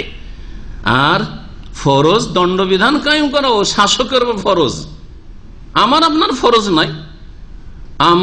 আমাদের করণীয় হচ্ছে এমন শাসককে আমরা শক্তিশালী করব, যেই শাসক ইসলামী আইনের বাস্তবায়ন করার জন্য প্রস্তুত, তাদের সাথে কোন রকমের দ্বিমত করব না, তাদের সাথে অসহযোগিতা করব না, সার্বিক সহযোগিতা করব, তাদের জন্য দোয়া করব, তাদের জন্য কল্যাণ কামনা করব ইত্যাদি। এটা আমাদের ভূমিকা। কিন্তু আমাদের এই কাজ নাই যে রাস্তায় নেমে যেতে হবে মিছিল করার জন্য আর বিক্ষোভ দেখানোর জন্য যে এই দণ্ডবিধান কায়েম করো, দণ্ডবিধান কায়েম করো। কোনদিন হয়েছে নাকি? আজকাল বিক্ষোভ করে, বিভিন্ন যে অপরাধগুলি হয়ে থাকে আর সমাজের পশ্চিমা তরিকাতে বিক্ষোভ করে, বিক্ষোভ করার পরে শেষখানে ফলে কিছু পাওয়া গেছে? সুস্থ ঠান্ডা মেজাজে বলেন, শুধু দেখানো হলো যে আমরা এই ক্ষেত্রে রাগান্বিত, আর আমরা ক্ষুব্ধ, আর আমরা এই রকমের জুলম অত্যাচার চাই না, এতটুকু দেখালেন। কিন্তু এর পরিণামে কিছু পাওয়া গিয়েছে, যে দেশের শান্তি নেমে এসছে বা দেশে ইসলামী আইনের বাস্তবায়ন হয়েছে। আপনাদের এইসব বিক্ষোভ আর মিছিলের জন্য ইসলামী আইনের বাস্তবায়ন হইল, কোথাও হয়েছে? সুতরাং এই পশ্চিমা তরিকা, অর্ধেক ইসলাম অর্ধেক পশ্চিমা তরিকা, নামাজ রোজা ইসলাম থেকে নেব, আর মিছিল বিক্ষোভ এগুলো নেব পশ্চিমা তরিকা, গণতন্ত্রটা পশ্চিমাদের কাছ থেকে নেব, কারণ ইসলাম তো আমাদের কাছে অসম্পূর্ণ। এই হলো অবস্থা এদের। ইসলামের সমাধান নেই? অবশ্যই সমাধান আছে। আল্লাহ পাক রব্বুল আলামিন যেন বুঝার তৌফিক দান করেন, সকলকে আল্লাহ বুঝার তৌফিক দান করেন। যেমন জনগণকে তাদের জন্য দোয়া করি আল্লাহ তৌফিক দান করেন, যেমন শাসক গোষ্ঠীকে আল্লাহ বুঝার তৌফিক দান করেন। আল্লাহ পাক সকলকে হিদায়াতের পথে নিয়ে যান। বলছেন ওয়াইন্নার রাজমা হাক্কুন, ওমর রাদিয়াল্লাহু তাআলা বলছেন যে রজম, সংসার করে বিবাহিত জেনাকারীকে হত্যা করা হচ্ছে সত্য, হক। এজা ওহসেনার রাজল, যখন কোন পুরুষ বা নারী কি হবে, ওহসেনার রাজল বিবাহিত হবে, ওয়াকামাতিল বাইয়িনাতু, আর দলিল প্রমাণ কায়েম হয়ে যাবে, প্রমাণিত হবে যে জেনা হয়েছে। আচ্ছা, জেনা বা যে কোনো দণ্ডবিধান কায়েম করার ক্ষেত্রে বিশেষ করে জেনার বিষয়টা আছে, কারণ জেনার আলোচনা চলছে, ব্যভিচার আলোচনা চলছে। জেনার প্রমাণের জন্য কি করতে হবে, কেমন করে প্রমাণিত হবে? 4 জন সাক্ষী, হ্যাঁ, একবারে ডাইরেক্ট। তার আগের হাদিসটা কি পেলেন? ওই যে চাকর জেনা করেছিল মালিকনির সাথে, ওতে কি পেলেন? স্বীকার করা। তাহলে প্রথম বলতে হবে স্বীকার করা, যে জেনা করেছে যদি স্বীকার করে না তো 1 জন সাক্ষীরও দরকার নেই। এটা আগে বলতে হবে না? হ্যাঁ, সূক্ষ্ম কথা বলতে হবে। যদি জেনাকারী অথবা জেনাকারী স্বীকার করে নাই তো কোনো সাক্ষীর প্রয়োজন নাই, সাক্ষী থাকলেও সাক্ষীর কোনো দরকার নেই, কোনো প্রয়োজন করে না। নিজেই স্বীকার করেছে, কিন্তু সুস্থ মস্তিষ্কে স্বীকার করবে, আবার মস্তিষ্ক বিকৃত না হয়। হ্যাঁ, যদি স্বীকার না করে, অস্বীকার করে, তখন সাক্ষীর প্রয়োজন, তখন সাক্ষীর প্রয়োজন। ব্যভিচারের ক্ষেত্রে, একমাত্র ব্যভিচারের ক্ষেত্রে কজন সাক্ষী লাগে? 4 জন সাক্ষী লাগবে। 4 জন সাক্ষী শুধু দেখেছে যে একটু গল্প করছিল, হাসি হাসি, একটা যুবক একটা যুবতীর সাথে একটু গল্প করছিল আড়ালে, চোখের আড়ালে, হ্যাঁ, পাটের জমিতে দেখেছে, ওইদিকে একজন ওইদিকে আছে, একজন দূরে একটু দেখেছে, গল্প করছিল, হ্যাঁ, ব্যাস। আর শুরু করে দিল সমাজের বিচার, সালিশ বসে একেবারে একে কি করতে হবে, একেবারে 100 কোড়া লাগাইতে হবে। জেনা প্রমাণ হয়ে গেল, হ্যাঁ, জেনা প্রমাণ হয়ে গেল। নির্জন কথা বলে না, জেনা প্রমাণিত হলো না। জেনা প্রমাণ হওয়ার জন্য বাস্তব জেনার অবস্থায় দেখতে হবে, আর 4 জনকে দেখতে হবে। 1 জন 2 জন দেখেছে, আর 2 জন বাইরে ছিল, হ্যাঁ, ওরা দেখেছে আমরা বাইরে ছিলাম, বেরিয়ে এসছে, হ্যাঁ, একই জায়গা থেকে, একই ঘর থেকে 1 মহিলা 1 পুরুষ বেরিয়ে এসছে, তাহলে ফুল জেনা প্রমাণিত হবে না। হ্যাঁ, তাদের অন্য পানিশমেন্ট আছে, তাজির। তখন তাদের কিছু শাস্তি দিতে হবে, যাতে করে এই রকমের কাজ আর না হয় মুসলিম সমাজে, মুসলিম পরিবারে।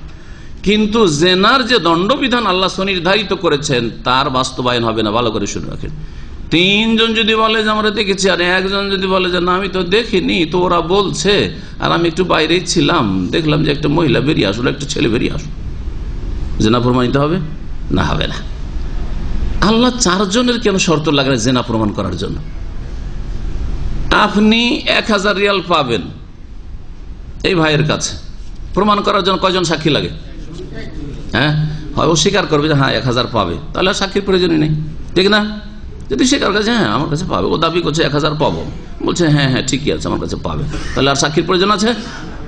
যদি অস্বীকার করে যে না আমি ভুলে গেছি, আমি জানি না, অথবা আমি নেইনি, তার টাকা আমি নেইনি, ধারও নেইনি, আমার কাছে কোনো টাকা নেই তার, তাহলে সাক্ষী 2, যে কোনো কেস, টাকা পয়সা, শুধু খুনের কেস, খুনের কেসের জন্য কজন সাক্ষী লাগবে? অমুক ব্যক্তি খুন করেছে অমুককে, এটা প্রমাণ করার জন্য হয় সে স্বীকার করবে, আর না হলে 2 জন সাক্ষী যথেষ্ট। সুবহানাল্লাহ। যে কোনো কেসের ক্ষেত্রে, জমি জায়গার কেস হোক, ধন সম্পদের কেস হোক, আর আপনার খুনের কেস হোক, যে কোনো কেস হোক না কেন, 2 জন সাক্ষী যথেষ্ট তা প্রমাণিত হওয়ার জন্য। একমাত্র ব্যভিচার, জেনা, জেনার ক্ষেত্রে 3 জনও যথেষ্ট নাই, 4 জন হইতে হবে, 4 জন হইতে হবে, 4 জনের সাক্ষী হইতে হবে। কেন? রহস্যটা কি? ইসলাম, শুধু মান সম্মান বললেন, ইসলাম মানুষের ধন সম্পদ আর মানুষের প্রাণের চাইতে বেশি ইজ্জত আবরুর সুরক্ষা করেছে, যাতে করে সে ষড়যন্ত্র করে, দুইজন অথবা তিনজন একমত হয়ে ষড়যন্ত্র করে কার উপর মিথ্যা অপবাদ দিয়ে দাও যে আমরা দেখেছি, এর সম্ভাবনা আছে। কিন্তু চারজনে একমত হয়ে যাবে একটি সাদা মিথ্যার ওপর, যে জেনাই করেনি আর বলবে যে জেনা করেছে এই ব্যক্তি, আমরা চারজনে দেখেছি, এইরকম বলবে, এটা অসম্ভবের কাছাকাছি। যার ফলে আল্লাহ পাক রব্বুল আলামিন যথাসাধ্য মানুষের মান, ইজ্জত, আবরুর হেফাজত হোক নর এবং নারীর, আর বিশেষ করে এই ক্ষেত্রে নির্যাতিতা মাজলুমা হয় মেয়েরা, মহিলারা। পুরুষদের ওপর জেনার অপবাদ দিতে ভয় লাগে, কিন্তু নারী জাতির ওপর জেনার অপবাদ দিতে মানুষকে ভয় লাগে না। কেন বলেন? আমি যে কথাই বললাম, কেন না একমত না এর সাথে? একজন পুরুষের জেনার অপবাদ দিলে, যদি আসলে ঘটনা সত্য না হয়, বসে থাকবে? প্রতিশোধ নিতে পারে, যে কোনো সময় প্রতিশোধ। ভয় আছে, এর কুপরিণাম চিন্তা করতে হবে, দূর থেকে আমাকে চিন্তা করতে হবে, যে কথাটি বললাম আমি কি বাঁচতে পারবো এর অনিষ্ট থেকে, চিন্তা করতে হবে। কিন্তু মহিলার মিথ্যা অপবাদ যদি দিয়ে দেওয়া হয়, তো এত দুর্বল মানসিক দিক থেকে আর দৈহিক দিক থেকে, সব দিক, সামাজিক দিক থেকে, পারিবারিক দিক থেকে, যে কান্নায় ভেঙে পড়া ছাড়া তার আর কোনো পুঁজি নেই। কথা সত্য কিনা? যদি একটা সতী সাধ্য মেয়ের ওপর অপবাদ দিয়ে দেওয়া হয়, তো কান্না ছাড়া আর তার পুঁজি কি আছে? কিছু করতে পারছে না বেচারা। কিন্তু পুরুষ কাঁদবে, যা আমাকে জেনাকারী বলে দিল, কাঁদতে শুরু করবে, দেখবো আমি ওকে, বলবে না? বলবে না? হ্যাঁ, তাহলে পুরুষের উপর জেনার অপবাদ অত সহজ নয়। মহিলাদের উপরে জুলুম অত্যাচারগুলি হয়ে থাকে মানব সমাজে। আল্লাহ পাক রব্বুল আলামিন নারীদেরকে কিভাবে সম্মানিত করেছেন চিন্তা করুন এই বিষয়টি। এখন ইসলামে নারীদের মর্যাদার কথা এখান থেকে, এই পয়েন্ট থেকে আপনি নিতে পারেন যে নারীদেরকে আল্লাহ পাক কিভাবে মর্যাদা দান করেছেন। নারীদের ইজ্জত আবরুর হেফাজতের জন্য একটা মহিলাকে তুমি অপবাদ দিয়ে দিবে আর তুমি বেঁচে যাবে, 1, 2, 3, তিনও যথেষ্ট নয়, যতক্ষণ পর্যন্ত চারজন না বলবে যে এই জেনার অবস্থায় দেখেছি, ততক্ষণ পর্যন্ত জেনা প্রমাণিত হবে না। তিনজন বললো, একজন দ্বিধা দ্বন্দ্ব করছে বলতে গিয়ে, বলবো কি বলবো না, বুঝতেই পারছেন যে বলতে গিয়ে আবার আগপিচ করছে, তাহলে তিনজনকে কি করতে হবে? আর একটি দণ্ডবিধান তাদের উপর কায়েম করতে হবে, এই তিনজন অপরাধীর উপর। এরা অপরাধী, এদের একটা দণ্ডবিধান আসছে। 8 রকমের দণ্ডবিধান, একটি দণ্ডবিধান এই তিনজন অপরাধীর ওপর। তিনজন হইল, বুঝা গেছে? জি হ্যাঁ। বলছেন ওমর রাদিয়াল্লাহু তাআলা আনহু, যদি ওয়াকামাতিল বাইয়িনাত, কোন বিবাহিত ব্যক্তি বিবাহিতার উপর যদি দলিল প্রমাণ কায়েম হয়ে যায়, আও কানা হামলুন, অথবা কোন মহিলা গর্ভধারণ করেছে, তাহলে মহিলাদের ক্ষেত্রে জেনা প্রমাণের জন্য এক হচ্ছে স্বীকারোক্তি। স্বীকার যদি না করে, গর্ভধারণ, পেটে বাচ্চা, স্বামী নেই, বিবাহিতা নয়, আর স্বামী পেটে বাচ্চা, আমার মারিয়াম আলাইহিস সালামের মতো আল্লাহ দিয়েছেন, কি বলবেন? মারিয়ামকে আল্লাহ দিতে পারেন, আমাকে দিতে পারেন না? এরকম দাপট অনেক মহিলা আছে, কথাতে বড়, কাজের চাইতে বেশি। যদি এরকম বলে, মেনে নেওয়া যাবে? বলছে আল্লাহ একবার দেখেছেন মারিয়ামকে, তোমাকে মারিয়াম বানাবেন না, বোঝা গেছে? আর মারিয়াম আসবে না কিয়ামত পর্যন্ত। যেই উপায়, যে সিস্টেম আল্লাহ করে দিয়েছেন যে পুরুষ আর নারীর মিলনে গর্ভধারণ হয়, এর ব্যতিক্রম আর কিয়ামত পর্যন্ত ঘটবে না। জি, আল্লাহ একবার করে কুদরত দেখিয়ে দিয়েছেন, পুরুষ নেই, নারী নেই, আদমকে সৃষ্টি করে দেখিয়ে দিয়েছেন আমি এইসব দুনিয়ার উপায় উপকরণ ছাড়াও আমি মানব জাতি কেন, দুনিয়ার সব জাতিকে আমি সব মখলুককে সৃষ্টি করতে পারি। আর হাওয়াকে সৃষ্টি করে আল্লাহ দেখিয়ে দিয়েছেন যে পুরুষ আছে কিন্তু নারী নেই, দেখো হাওয়াকে সৃষ্টি করে দেখিয়ে দিলাম, এটাও আমি করতে পারি। আর ঈসা আলাইহিস সালামকে সৃষ্টি করে আল্লাহ পাক দেখিয়ে দিয়েছেন যে এখানে নারী আছে কিন্তু পুরুষ নেই, স্বামী নেই, তারপর আমি সৃষ্টি করে দেখিয়ে দিলাম। 3 রকম ব্যতিক্রম দেখিয়ে দিয়ে আল্লাহ একটা নিজাম এলাহি সিস্টেম তৈরি করে দিয়েছেন যে পুরুষ এবং নারী, যুবক যুবতীর মিলনের মাধ্যমে গর্ভধারণ করবে আর মানুষ প্রজন্ম বাড়বে। আওকানা হামলুন, যদি গর্ভধারণ করে তাহলে প্রমাণিত, যতই অস্বীকার করুক না কেন, অস্বীকার কাজে আসবে না, আর সাক্ষীও লাগবে না। গর্ভধারণ করেছে, বিবাহ হয়নি, তাহলে জেনাই লিপ্ত হয়েছে। আও এতেরাফুন, অথবা যদি স্বীকার করে, দলিল তাহলে 3টি হইল। জেনা প্রমাণ করার জন্য মহিলাদের ক্ষেত্রে ওয়াকাদ কারাতুহা, আর আমি আয়াত পড়েছি। উমর রাদিয়াল্লাহু তাআলা বলছেন যে রজমের আয়াত নাজেল হয়েছিল, সে আয়াত আমি পড়েছি, তেলাওয়াত করেছি। একটু আগে বললাম কোন সূরায় নাজেল হয়েছিল, মুফাসসিররা বলেছেন সূরা আহজাবে নাজেল হয়েছিল। আয়াতটি হচ্ছে এরকম, আশ-শাইখু ওয়াশ-শাইখাতু ইযা জানায়া ফারজুমুহুমা আল-বাত্তাতা। আয়াতের তেলাওয়াত মনসুখ, তেলাওয়াত রহিত হয়ে গেছে, কিন্তু বিধান রাসূলুল্লাহ সাল্লাল্লাহু আলাইহি ওয়াসাল্লামের আদেশ দিয়ে, হুকুম দিয়ে, হাদিস দ্বারা জি বলবৎ রয়েছে, জি তার বাস্তবায়ন করতে হবে। আশ-শাইখু ওয়াশ-শাইখা মানে এখানে এই নয় যে বুড়া আর বুড়ি, এটা হচ্ছে শাব্দিক অর্থ। এখানে কি তাহলে এর তাফসীর, আশ-শাইখ ওয়াশ-শাইখা মানে বিবাহিত বিবাহিতা।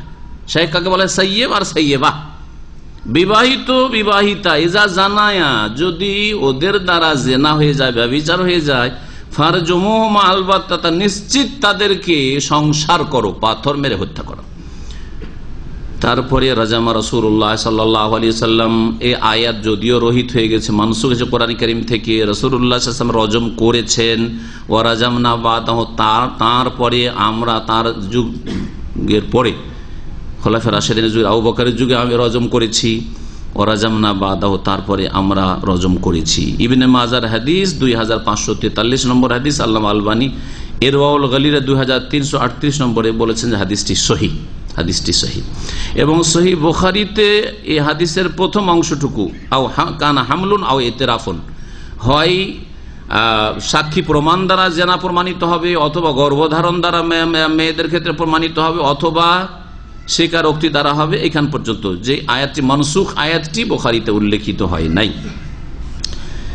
এই ছিল দ্বিতীয় তৃতীয় দণ্ডবিধান ইসলামের। চতুর্থ দণ্ডবিধান হচ্ছে আল্লাহ এবং রসুলের দ্রোহিতা, আল্লাহ দ্রোহিতা অথবা রসুল দ্রোহিতা, ইসলাম দ্রোহিতা। এক কথায় বলতে হবে কি, ইসলাম দ্রোহিতা। এবং পৃথিবীতে আল্লাহর জমিনে দেশে বিপর্যয় সৃষ্টি করা, বিপর্যয় সৃষ্টি করা কথাটি তাহলে ব্যাপক। এখন এটা কোথায় কোথায় ফিট হবে?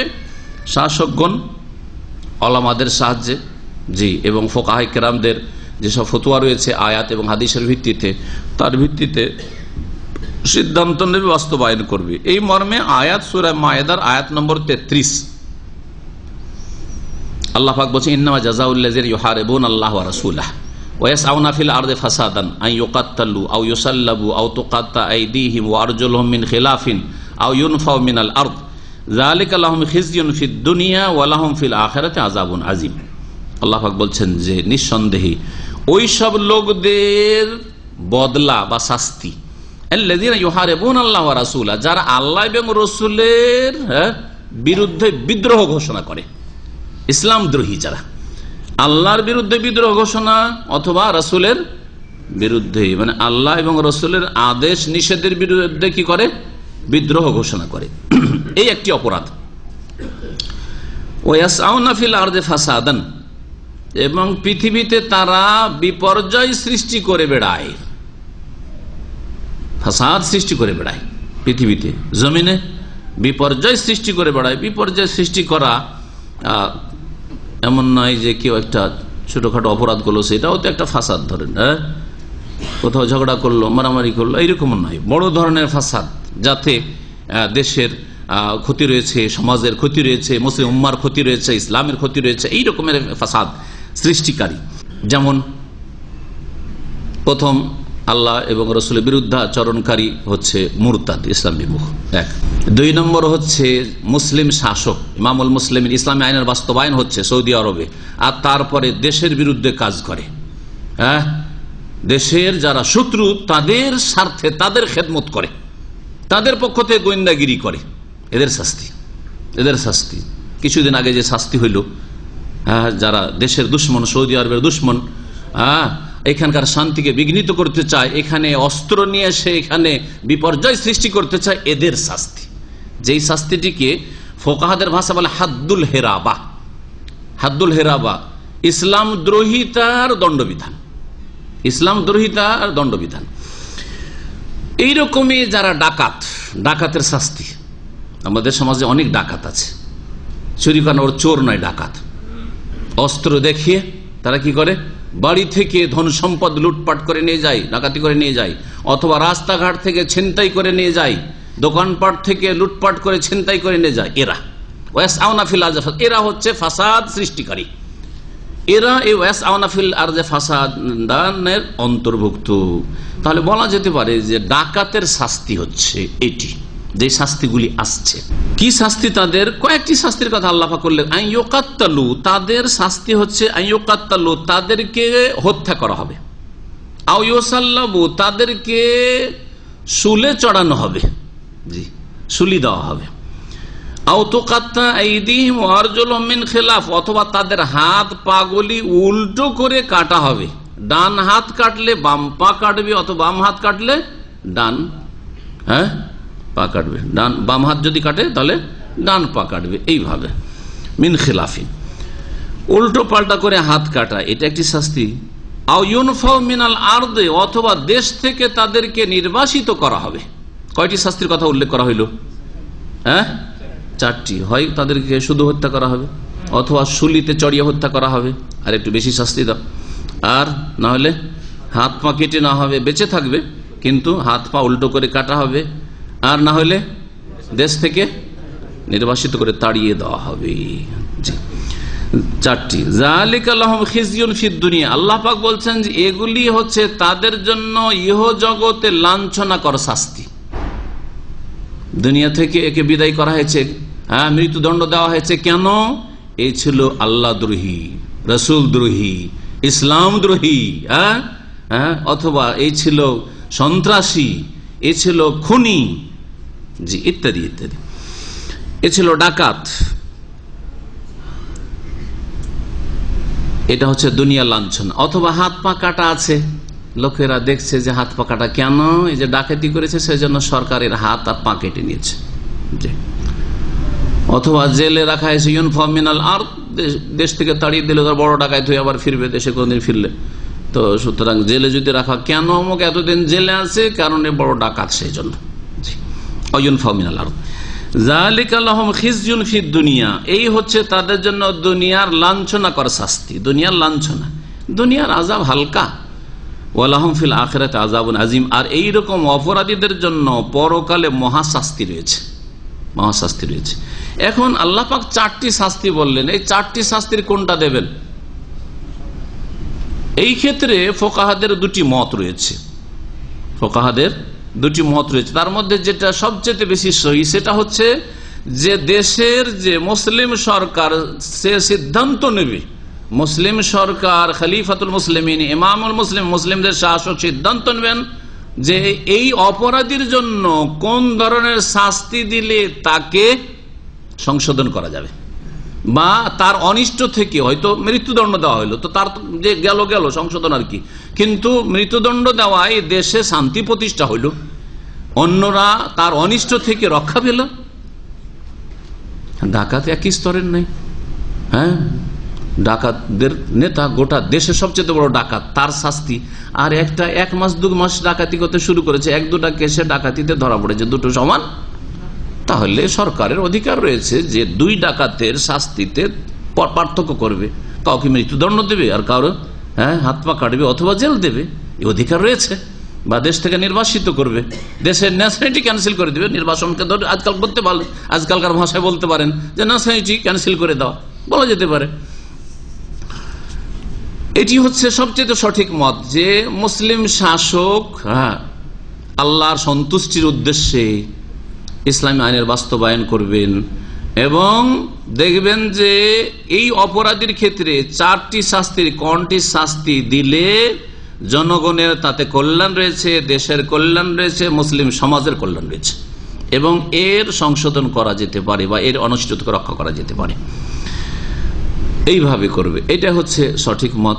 আর একটি মত হচ্ছে যে অপরাধ যার যেমন, তারা বলছেন যে যদি কেউ খুন করে, দেশদ্রোহিতা করে, কি করেছে? খুন করেছে, কিন্তু ধন সম্পদ লুটপাট করেনি কারণ, শুধু খুন করেছে, তাহলে তাকে শুধু খুন করো, খুনের বদল খুন, কেসাস। আর যদি খুন করার সাথে সাথে ধন সম্পদ লুটপাট করেছে, কারো বাড়িঘর লুটপাট করেছে, কারো দোকানপাট লুটপাট করেছে, খুনও করেছে আর ধন সম্পদ লুটপাট করেছে, তখন তাকে শুলিতে চড়াইতে হবে। জি, আর একটু শক্ত শাস্তি। হাত পা কাটা হবে উল্টো পাল্টা করে যখন কি করেছে, ডাকাতি করেছে, ধন সম্পদ লুটপাট করেছে, ধন সম্পদের ক্ষয়ক্ষতি করেছে, সরকারি ধন সম্পদ, জনগণের ধন সম্পদ অথবা বেসরকারি প্রাইভেট মানুষের ধন সম্পদ ডাকাতি করেছে, ছিনতাই করেছে, লুটতারাজ করেছে, তা হাত পা কেটে নিতে হবে উল্টা পাল্টা করে। তাহলে ডাকাতের ক্ষেত্রে এটি একদল ফোকাহায়ে কেরামদের মত যে উল্টো করে হাত পা কেটে নিতে হবে। আর চতুর্থ শাস্তি কার জন্য? যারা রাস্তায় ওঁত পেতে বসে থাকে আর জনগণকে ভীত সন্ত্রস্ত করে, যেখানে সেখানে জনগণকে ভীত সন্ত্রস্ত করে কিন্তু তারা খুনের সাথে জড়িত হয়নি, তাদেরকে কি করতে হবে? দেশ থেকে নির্বাসিত করে দিতে হবে, তাদের অনিষ্ট থেকে জনগণকে রক্ষা করার জন্য। আল্লাহু আ'লাম, আগের মতটি বেশি বলিষ্ঠ। মা আয়েশা রাদিয়াল্লাহু তাআলা আনহা থেকে বর্ণিত এই মর্মে রাসূলুল্লাহ সাল্লাল্লাহু আলাইহি ওয়াসাল্লাম বলেন, লা ইয়াহিল্লু দামু ইমরিইন মুসলিমিন, কোন মুসলিমের রক্ত হালাল নয়, ইল্লা বিইহদা সালাসি খিসাল, তিনটি কারণে কোন একটি কারণ না পাওয়া গেলে তখন মুসলিমের রক্ত হালাল হইতে পারে। জানিন মুহসান, যদি বিবাহিত জেনাকারী হয় তাহলে রক্ত হালাল। আও রাজুলুন কাতালা রাজুলান মুতাআম্মিদান, অথবা এমন কোন ব্যক্তি যে কোন ব্যক্তিকে ইচ্ছাকৃত খুন করেছে, তাহলে জানের বদল জান কিসাস, ফায়ুক্তাল, তাকে হত্যা করা হবে। আও রাজুলুন ইয়াখরুজু মিনাল ইসলাম, অথবা এমন ব্যক্তি যে ব্যক্তি ইসলাম থেকে বেরিয়ে গেছে, মুরতাদ হয়ে গেছে, বলছে আমি ইসলাম মানি না, নামাজ মানি না, আমি হজ যাকাত মানি না, এই কুরবানি মানি না, আমি হজে এত টাকা পয়সা নষ্ট করে লাভটা কি? এগুলি দেশের অর্থনীতিকে নষ্ট করে দেওয়া নয়, ধ্বংস করে দেওয়া নয়, এগুলো মুরতাদের কথা। এইরকম কোন কথা বলে ইউহারিবুল্লাহ ওয়া রাসূলাহ, ইউহারিবুল্লাহ আযজা ওয়া জাল ওয়া রাসূলাহ, আল্লাহ মহান আল্লাহর বিরুদ্ধাচরণ করলো, বিদ্রোহ ঘোষণা আল্লাহর বিরুদ্ধে, অথবা তাঁর রাসূল সাল্লাল্লাহু আলাইহি ওয়াসাল্লামের বিরুদ্ধে বিদ্রোহ ঘোষণা, ফায়ুক্তালু, তখন তাকে হত্যা করা হবে, আও ইউসলাবু, বা সুলিতে চড়ানো হবে, আও ইউনফা মিনাল আরদে, অথবা দেশ থেকে নির্বাসিত করে দেওয়া হবে। নাসাইর হাদিস, হাদিস নম্বর 3980। 5 নম্বর দণ্ডবিধান হচ্ছে চুরির শাস্তি। জি, চোরের দণ্ডবিধান কায়েম করা। আল্লাহ পাক সূরা মায়েদার আয়াত নম্বর 38 ইরশাদ করছেন, ওয়াসারিক ওয়াসারিকাতু, চোর পুরুষ আর চোর নারী, চোরনি, ফাকতাউ আইদিয়াহুমা, তাদের হাতগুলি কেটে নাও। আল্লাহ বলছে তাদের হাত কি করো?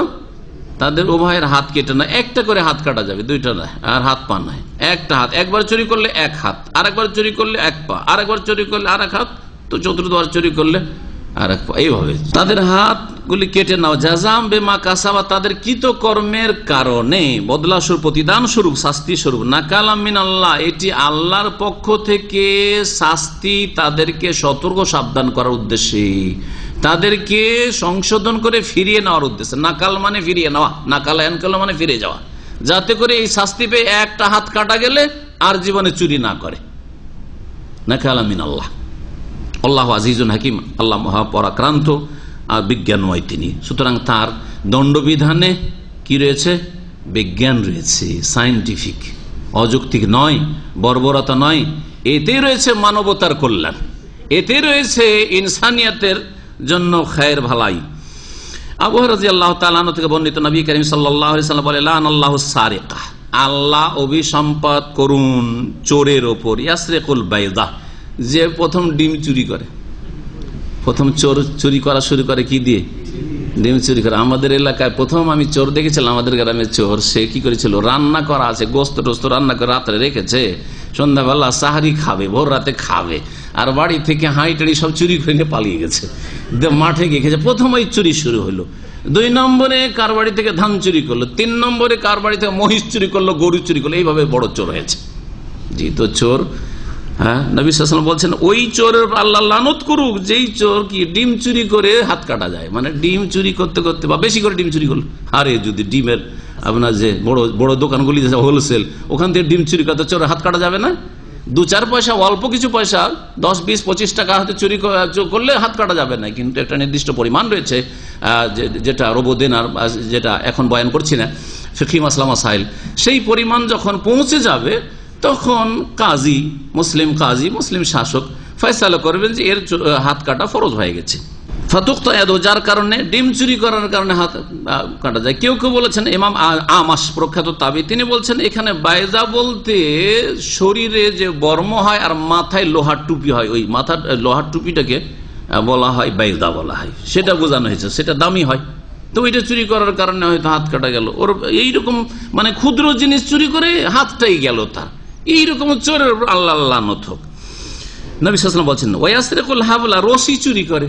রশি যদি ছোটখাটো রশি চুরি করে তো হবে না, কিন্তু যদি বেশি রশি চুরি করে, অথবা সেটা পাটের রশি না হয়, সেটা যদি লোহার হয়, হতে পারে না, হতে পারে না, হ্যাঁ, শিকল হয়, আর কিছু হয়, সেগুলো তো রশির মতোই। তো এগুলি যদি হয় ফাতুক্তায়াদু, তার হাত কাটা যায়। এক কথায় নবী করিম সাল্লাল্লাহু আলাইহি ওয়াসাল্লাম আমভাবে ব্যাপকভাবে অনির্দিষ্ট অভিশাপ করেছেন চোরের উপর। সহিহ বুখারীর হাদিস 6285 নম্বর, সহিহ মুসলিম 3195 হাদিস। 6 নম্বর দণ্ডবিধান হচ্ছে মুরতাদের, ইসলাম বিমুখ, যে ইসলাম থেকে বেরিয়ে গেল তার দণ্ডবিধান। এই ক্ষেত্রে আয়াতটাকে রাখা যাবে, যে আয়াতটি একটু আগে পেশ করলাম, সূরা মায়েদার আয়াত নম্বর 33, ইন্নামা জাযাউল্লাযিনা ইউহারিবুনাল্লাহ ওয়া রাসূলাহু, যারা আল্লাহ এবং রাসূলের কি করে, বিরুদ্ধে বিদ্রোহ ঘোষণা করে, বেরিয়ে গেল আল্লাহর আনুগত্য থেকে রাসূলের আনুগত্য। ইকরামা প্রখ্যাত তাবি বলছেন, কালা উতিয়া আলিউন, আলী রাদিয়াল্লাহু তাআলার কাছে নিয়ে আসা হলো বে জানাদেকা, কিছু বিধর্মীদের। জানাদেকা জিন্দিকের বহু বচন, বলা হয়েছে বিধর্মী কারা, কে যারা প্রথম এই কুফরি আকীদা অতিরঞ্জন বাড়াবাড়ি করে আলী রাদিয়াল্লাহু তাআলা সম্পর্কে প্রকাশ করেছিল, কি যে আলীর মধ্যে খোদাই শক্তি আছে, আলী এলা, আলীকে ডাকলে আলী সাহায্য করতে পারেন, হ্যাঁ, আলী এইরকম অসাধারণ ক্ষমতার মালিক, আল্লাহর ক্ষমতা আলীকে দিয়েছেন আল্লাহ। এই হচ্ছে চরমপন্থীরা, ফেজিরা। প্রথম যখন এরা জন্ম নেয়, হাদিসের ভাষায় সালাফগণ তাদেরকে জানাদেকা, বিধর্মী বলেছেন, ধর্মের নামে বিধর্মিতা। এদেরকে ধরে যখন নিয়ে আসা হইল, তখন তিনি করলেন কি, বলছেন ফাআহরাকাহুম, তাদেরকে একটি গর্ত খনন করে তাতে ফেলে দিয়ে আগুন জ্বালিয়ে সবকে জ্বালিয়ে শেষ করে দিলেন। ফাবালাগা যালিক ইবনে আব্বাস, ইবনে আব্বাস রাদিয়াল্লাহু প্রখ্যাত সাহাবী, তার কাছে এই সংবাদ পৌঁছল, আলী রাদিয়াল্লাহু তাআলা অপরাধীদেরকে শাস্তি দিয়েছেন আগুনে পুড়িয়ে। ফাকালা, তখন বলল, কুনতু আনা, আমি যদি ওই জায়গায় হইতাম, আনা লাম উহাররিকুম, তাদেরকে জ্বালাতাম না, আগুনে জ্বালাতাম না। কারণ লেনাহি রাসূলুল্লাহ সাল্লাল্লাহু আলাইহি বারণ করেছেন, লা তুআযিবু বিআযাবিল্লাহ, আল্লাহর আযাব দিয়ে তোমরা কাউকে শাস্তি দেবে না। আল্লাহর আযাব কি দিয়ে দেওয়া হবে? জাহান্নামে আগুন দিয়ে। সুতরাং দুনিয়াতে আগুনে জ্বালিয়ে কাউকে শাস্তি দেওয়া যাবে না, এই হচ্ছে নবী সাল্লাল্লাহু আলাইহি ওয়াসাল্লাম হাদিস। ওয়ালা কাতালতু, তাহলে আমি তাদেরকে কি করতাম? খুন করতাম, হত্যা করতাম তরবারি দিয়ে। লিকাউলি রাসূলুল্লাহ, কারণ রাসূলুল্লাহ বলেছেন মুরতাদ সম্পর্কে, ইসলাম বিমুখ সম্পর্কে, মান বাদদালা দীনাহু ফাকতুলু, যেই ব্যক্তি দিনকে মানে দিনে হককে, সত্য দিনকে পরিবর্তন করবে, এই নয় যে বাতিল দিনকে পরিবর্তন করবে, শিরকের ধর্মকে পরিবর্তন করবে, তো সে তো সঠিক পথে আসলো। কিন্তু যেই ব্যক্তি আল্লাহ প্রদত্ত দিনকে, সেটা হচ্ছে দিনে ইসলাম, ইন্নাদ-দীনা ইনদাল্লাহিল ইসলাম, দিন আল্লাহর নিকট হচ্ছে ইসলাম, আত্মসমর্পণ করা, এটা হচ্ছে দিন। তৌহিদের দিন হচ্ছে দিন, শিরকের দিন থেকে ধর্ম নয়। যেই ব্যক্তি দিনকে পরিবর্তন করে দেয়, দিনে হককে, সত্য দিনকে, ফাকতুলু, তাকে হত্যা করো। কার কথা? রাসূলুল্লাহ সাল্লাল্লাহু আলাইহি ওয়াসাল্লামের কথা। সহিহ বুখারী হাদিস নম্বর 6411 নম্বর হাদিস। আচ্ছা, তাহলে ইসলামে কেন ধর্মীয় স্বাধীনতা নেই? এটা একটা অমুসলিমদের বড়ই অভিযোগ, প্রশ্ন, যে এটা কেমন কথা হলো? তাহলে জবরদস্তি করা হইলো না? জবরদস্তি নাই, এটা জবরদস্তি নাই। কি বুঝছেন? জবরদস্তি যদি কোনো অমুসলিমকে কেউ জবরদস্তি করে, সামান্য চাপ সৃষ্টি করে, তুই মুসলিম হ, নাহলে তোর ক্ষয়ক্ষতি হবে, তাহলে হারাম, এটি কোনো নেকি হবে না, আরো গুনার কাজ হবে। লা ইকরাহা ফিদ্দিন, দিনের ক্ষেত্রে কোনো জবরদস্তি নেই, ধর্মীয় স্বাধীনতা আছে। অন্য ধর্মে আছো, থাকো, তোমাকে আমি দাওয়াত দিতে পারি যে আমার এই আদর্শ ভালো, এটা আল্লাহ প্রদত্ত আদর্শ, আল্লাহ প্রদত্ত জীবন বিধান, দাওয়াত দিতে পারি, কিন্তু বাধ্য করা কারোর জন্য জায়েজ নয়, হারাম। আল্লাহ পাক আরো বলছেন সূরা কাফিরুন, লাকুম দীনুকুম ওয়ালিয়া দিন, তোমাদের ধর্ম তোমাদের জন্য, আমাদের ধর্ম আমাদের দিন আমাদের জন্য। তোমরা তোমাদের ধর্মকর্ম করো, যা ইচ্ছা তাই করো, আর আমাদেরটা আমরা করি। তাহলে দিনের ক্ষেত্রে জবরদস্তি জায়েজ নয়। তাহলে মুরতাদের দণ্ডবিধান কায়েম করা, শুনে রাখেন ভালো করে, এটা যুক্তি বলছি। দেশের যদি নাগরিক না হয়ে দেশের বাইরে থেকে কথা বলে কেউ, দেশের বিরুদ্ধে, একটা দেশের বিরুদ্ধে বাইরে থেকে কেউ কথা বলে, তাহলে সেই দেশের শাসকের করার কিছু নেই তেমন, তাই না? কারণ দেশের বাইরে থেকে কথা বলছে, ঠিক কিনা? কেউ দেশের বাইরে অন্য দেশের একজন লোক কোন দেশের বিরুদ্ধে বলছে, হ্যাঁ, পারলে লড়াই শুরু করে দিল, আর না হইলে হ্যাঁ কিছু করতে পারলো না, অধিকাংশ ক্ষেত্রে কিছু করতে পারলো না, এটা বাইরের থেকে কথা, আমাদের বিরুদ্ধে বা আমাদের দেশের বিরুদ্ধে বলছে। কিন্তু দেশের কোন নাগরিক যদি দেশের বিরুদ্ধে বলে, দেশের বিরোধিতা করে, দেশদ্রোহিতা করে, তো সরকারের কাছে কি শাস্তি বলেন? বলেন আপনারা। দেশের একজন নাগরিক দেশদ্রোহিতা করে, অ্যান্টি নেশন, জাতীয়তা বিরোধী কাজ করে, দেশ বিরোধী কাজ করে, তো তার শাস্তি মৃত্যুদণ্ড কিনা, বা যে কোনো শাস্তি, মৃত্যুদণ্ড অন্য কিছু দণ্ডে নিয়ে যেতে পারে সরকার। কিন্তু কথা হচ্ছে যে এইরকম শাস্তি আজকাল আছে না নেই? আপনি একজন বাংলাদেশের নাগরিক হিসেবে বাংলাদেশের বিরুদ্ধে যদি আপনি কাজ করেন, তাহলে আপনি চরম অপরাধী কিনা? অপরাধী কিনা? অবশ্যই অপরাধী, ঠিক না? তাহলে একটা দেশের বিরোধিতা করার কারণে এইরকম অপরাধী যে আপনার শাস্তি মৃত্যুদণ্ড হইতে পারে। ইসলাম সারা বিশ্বের এমন একটি জীবন বিধান, সেটা আন্তর্জাতিক স্টেট, মনে রাখবেন ভালো করে, ইসলাম হচ্ছে একটি আন্তর্জাতিক স্টেট। সুতরাং এই ইসলামের সুরক্ষার স্বার্থে প্রথম কথা, ইসলামে আসার সময় বাধ্য করা হবে না, বুঝা সুঝা ইস্যু। ইসলামে যদি আসতে হয়, চিন্তা করে নাও, পড়াশোনা করে নাও, ভালো করে গবেষণা করে নাও, যেই দিকে তুমি যাচ্ছ বা যাতে প্রবেশ করছো, যে ইসলামে দীক্ষিত হচ্ছ, সেটা ঠিক না ঠিক নয়, ভালো করে যাচাই বাছাই করে নাও, তারপরে ঢুকো। না ঢুকো কোনো আপত্তি নেই, কিন্তু ঢুকে যাওয়ার পরে ইসলাম থেকে বেরিয়ে যাওয়া মানে ইসলামের ওপর কোশ্চিন, জিজ্ঞাসা চিহ্ন করে দেওয়া, ইসলাম খারাপ, হ্যাঁ, ইসলাম অচল, যার ফলে আমি ইসলাম থেকে বেরিয়ে গেলাম, এটা চলবে না। এই আর এখতিয়ার, এই এখতিয়ার নেই, বোঝা গেছে? সুতরাং যারা জন্মসূত্রে মুসলিম, জন্মসূত্রে যখন মুসলিম, ইসলাম থেকে বেরিয়ে গেলে শাস্তি মৃত্যুদণ্ড।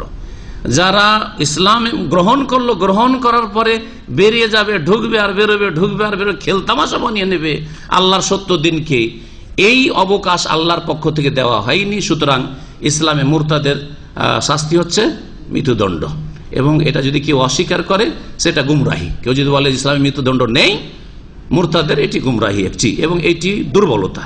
এই দুর্বলতা কেন বলেন? কোরআন এবং হাদিসে প্রমাণিত রয়েছে।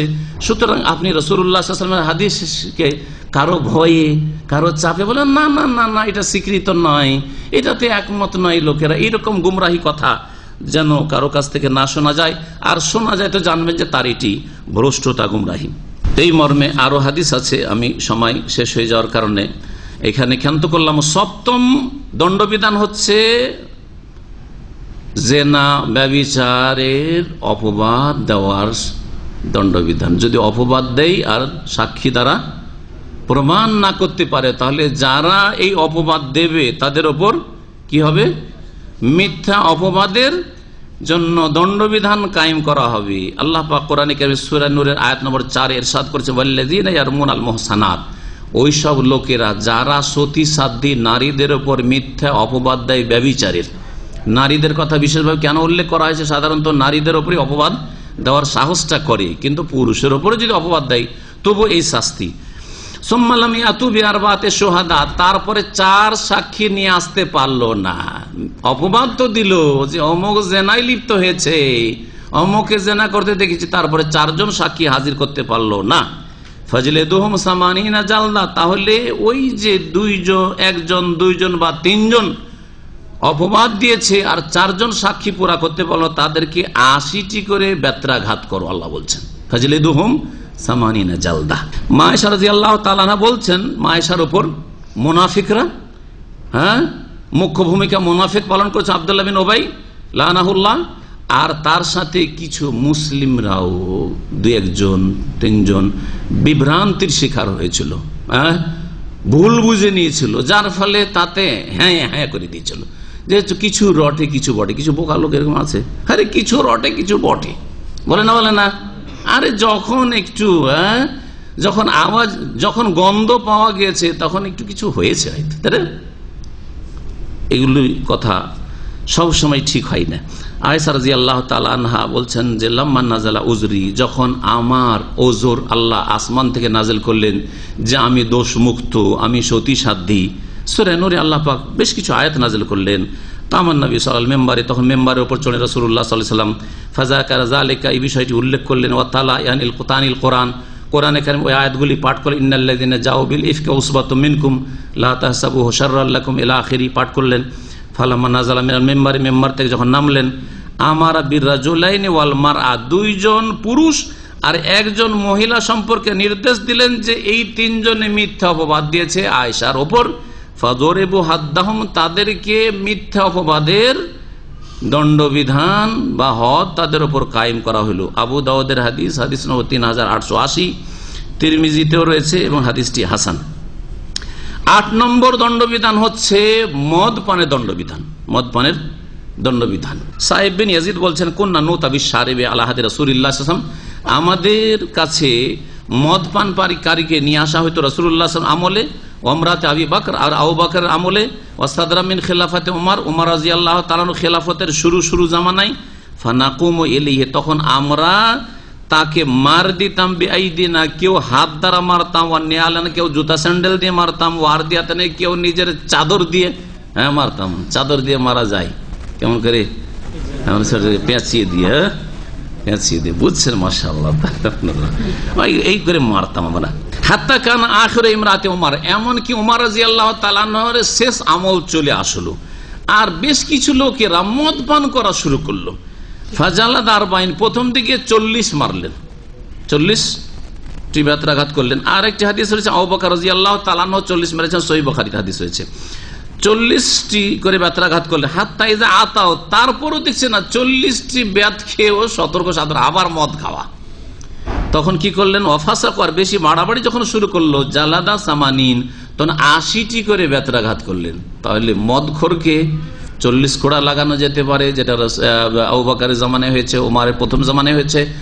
আর 80টি বেত্রাঘাত, 80 কোড়াও লাগানো যেতে পারে যদি শাসক দেখেন যে এদেরকে 40টা বেত্রাঘাত করে হবে না, কিছুই হবে না, আবার মদ খাবে, তাহলে 80টি বেত্রাঘাত করা যেত। সহিহ বুখারীর হাদিস, হাদিস নম্বর 6281। আনাস রাদিয়াল্লাহু তাআলা বলছেন, জালাদান নবী সাল্লাল্লাহু আলাইহি ওয়াসাল্লাম ফিল খামরি বিল জারিদ ওয়ান নিআল, নবী করিম সাল্লাল্লাহু আলাইহি ওয়াসাল্লামের জামানায় মদ পানের ক্ষেত্রে নবী সাল্লাল্লাহু আলাইহি ওয়াসাল্লাম বেত্রাঘাত করেছেন কি দিয়ে? বিল জারিদ, ছড়ি দিয়ে। জারিদ বলা খেজুরের ডাল, খেজুরের ডাল দিয়ে 2, 4, 5 বাড়ি 10 বাড়ি দেওয়া হইলো, এইরকম। ওয়ান নিআল, আর জুতা স্যান্ডেল মেরে, জুতা স্যান্ডেল দিয়েও শাস্তি দিয়েছেন।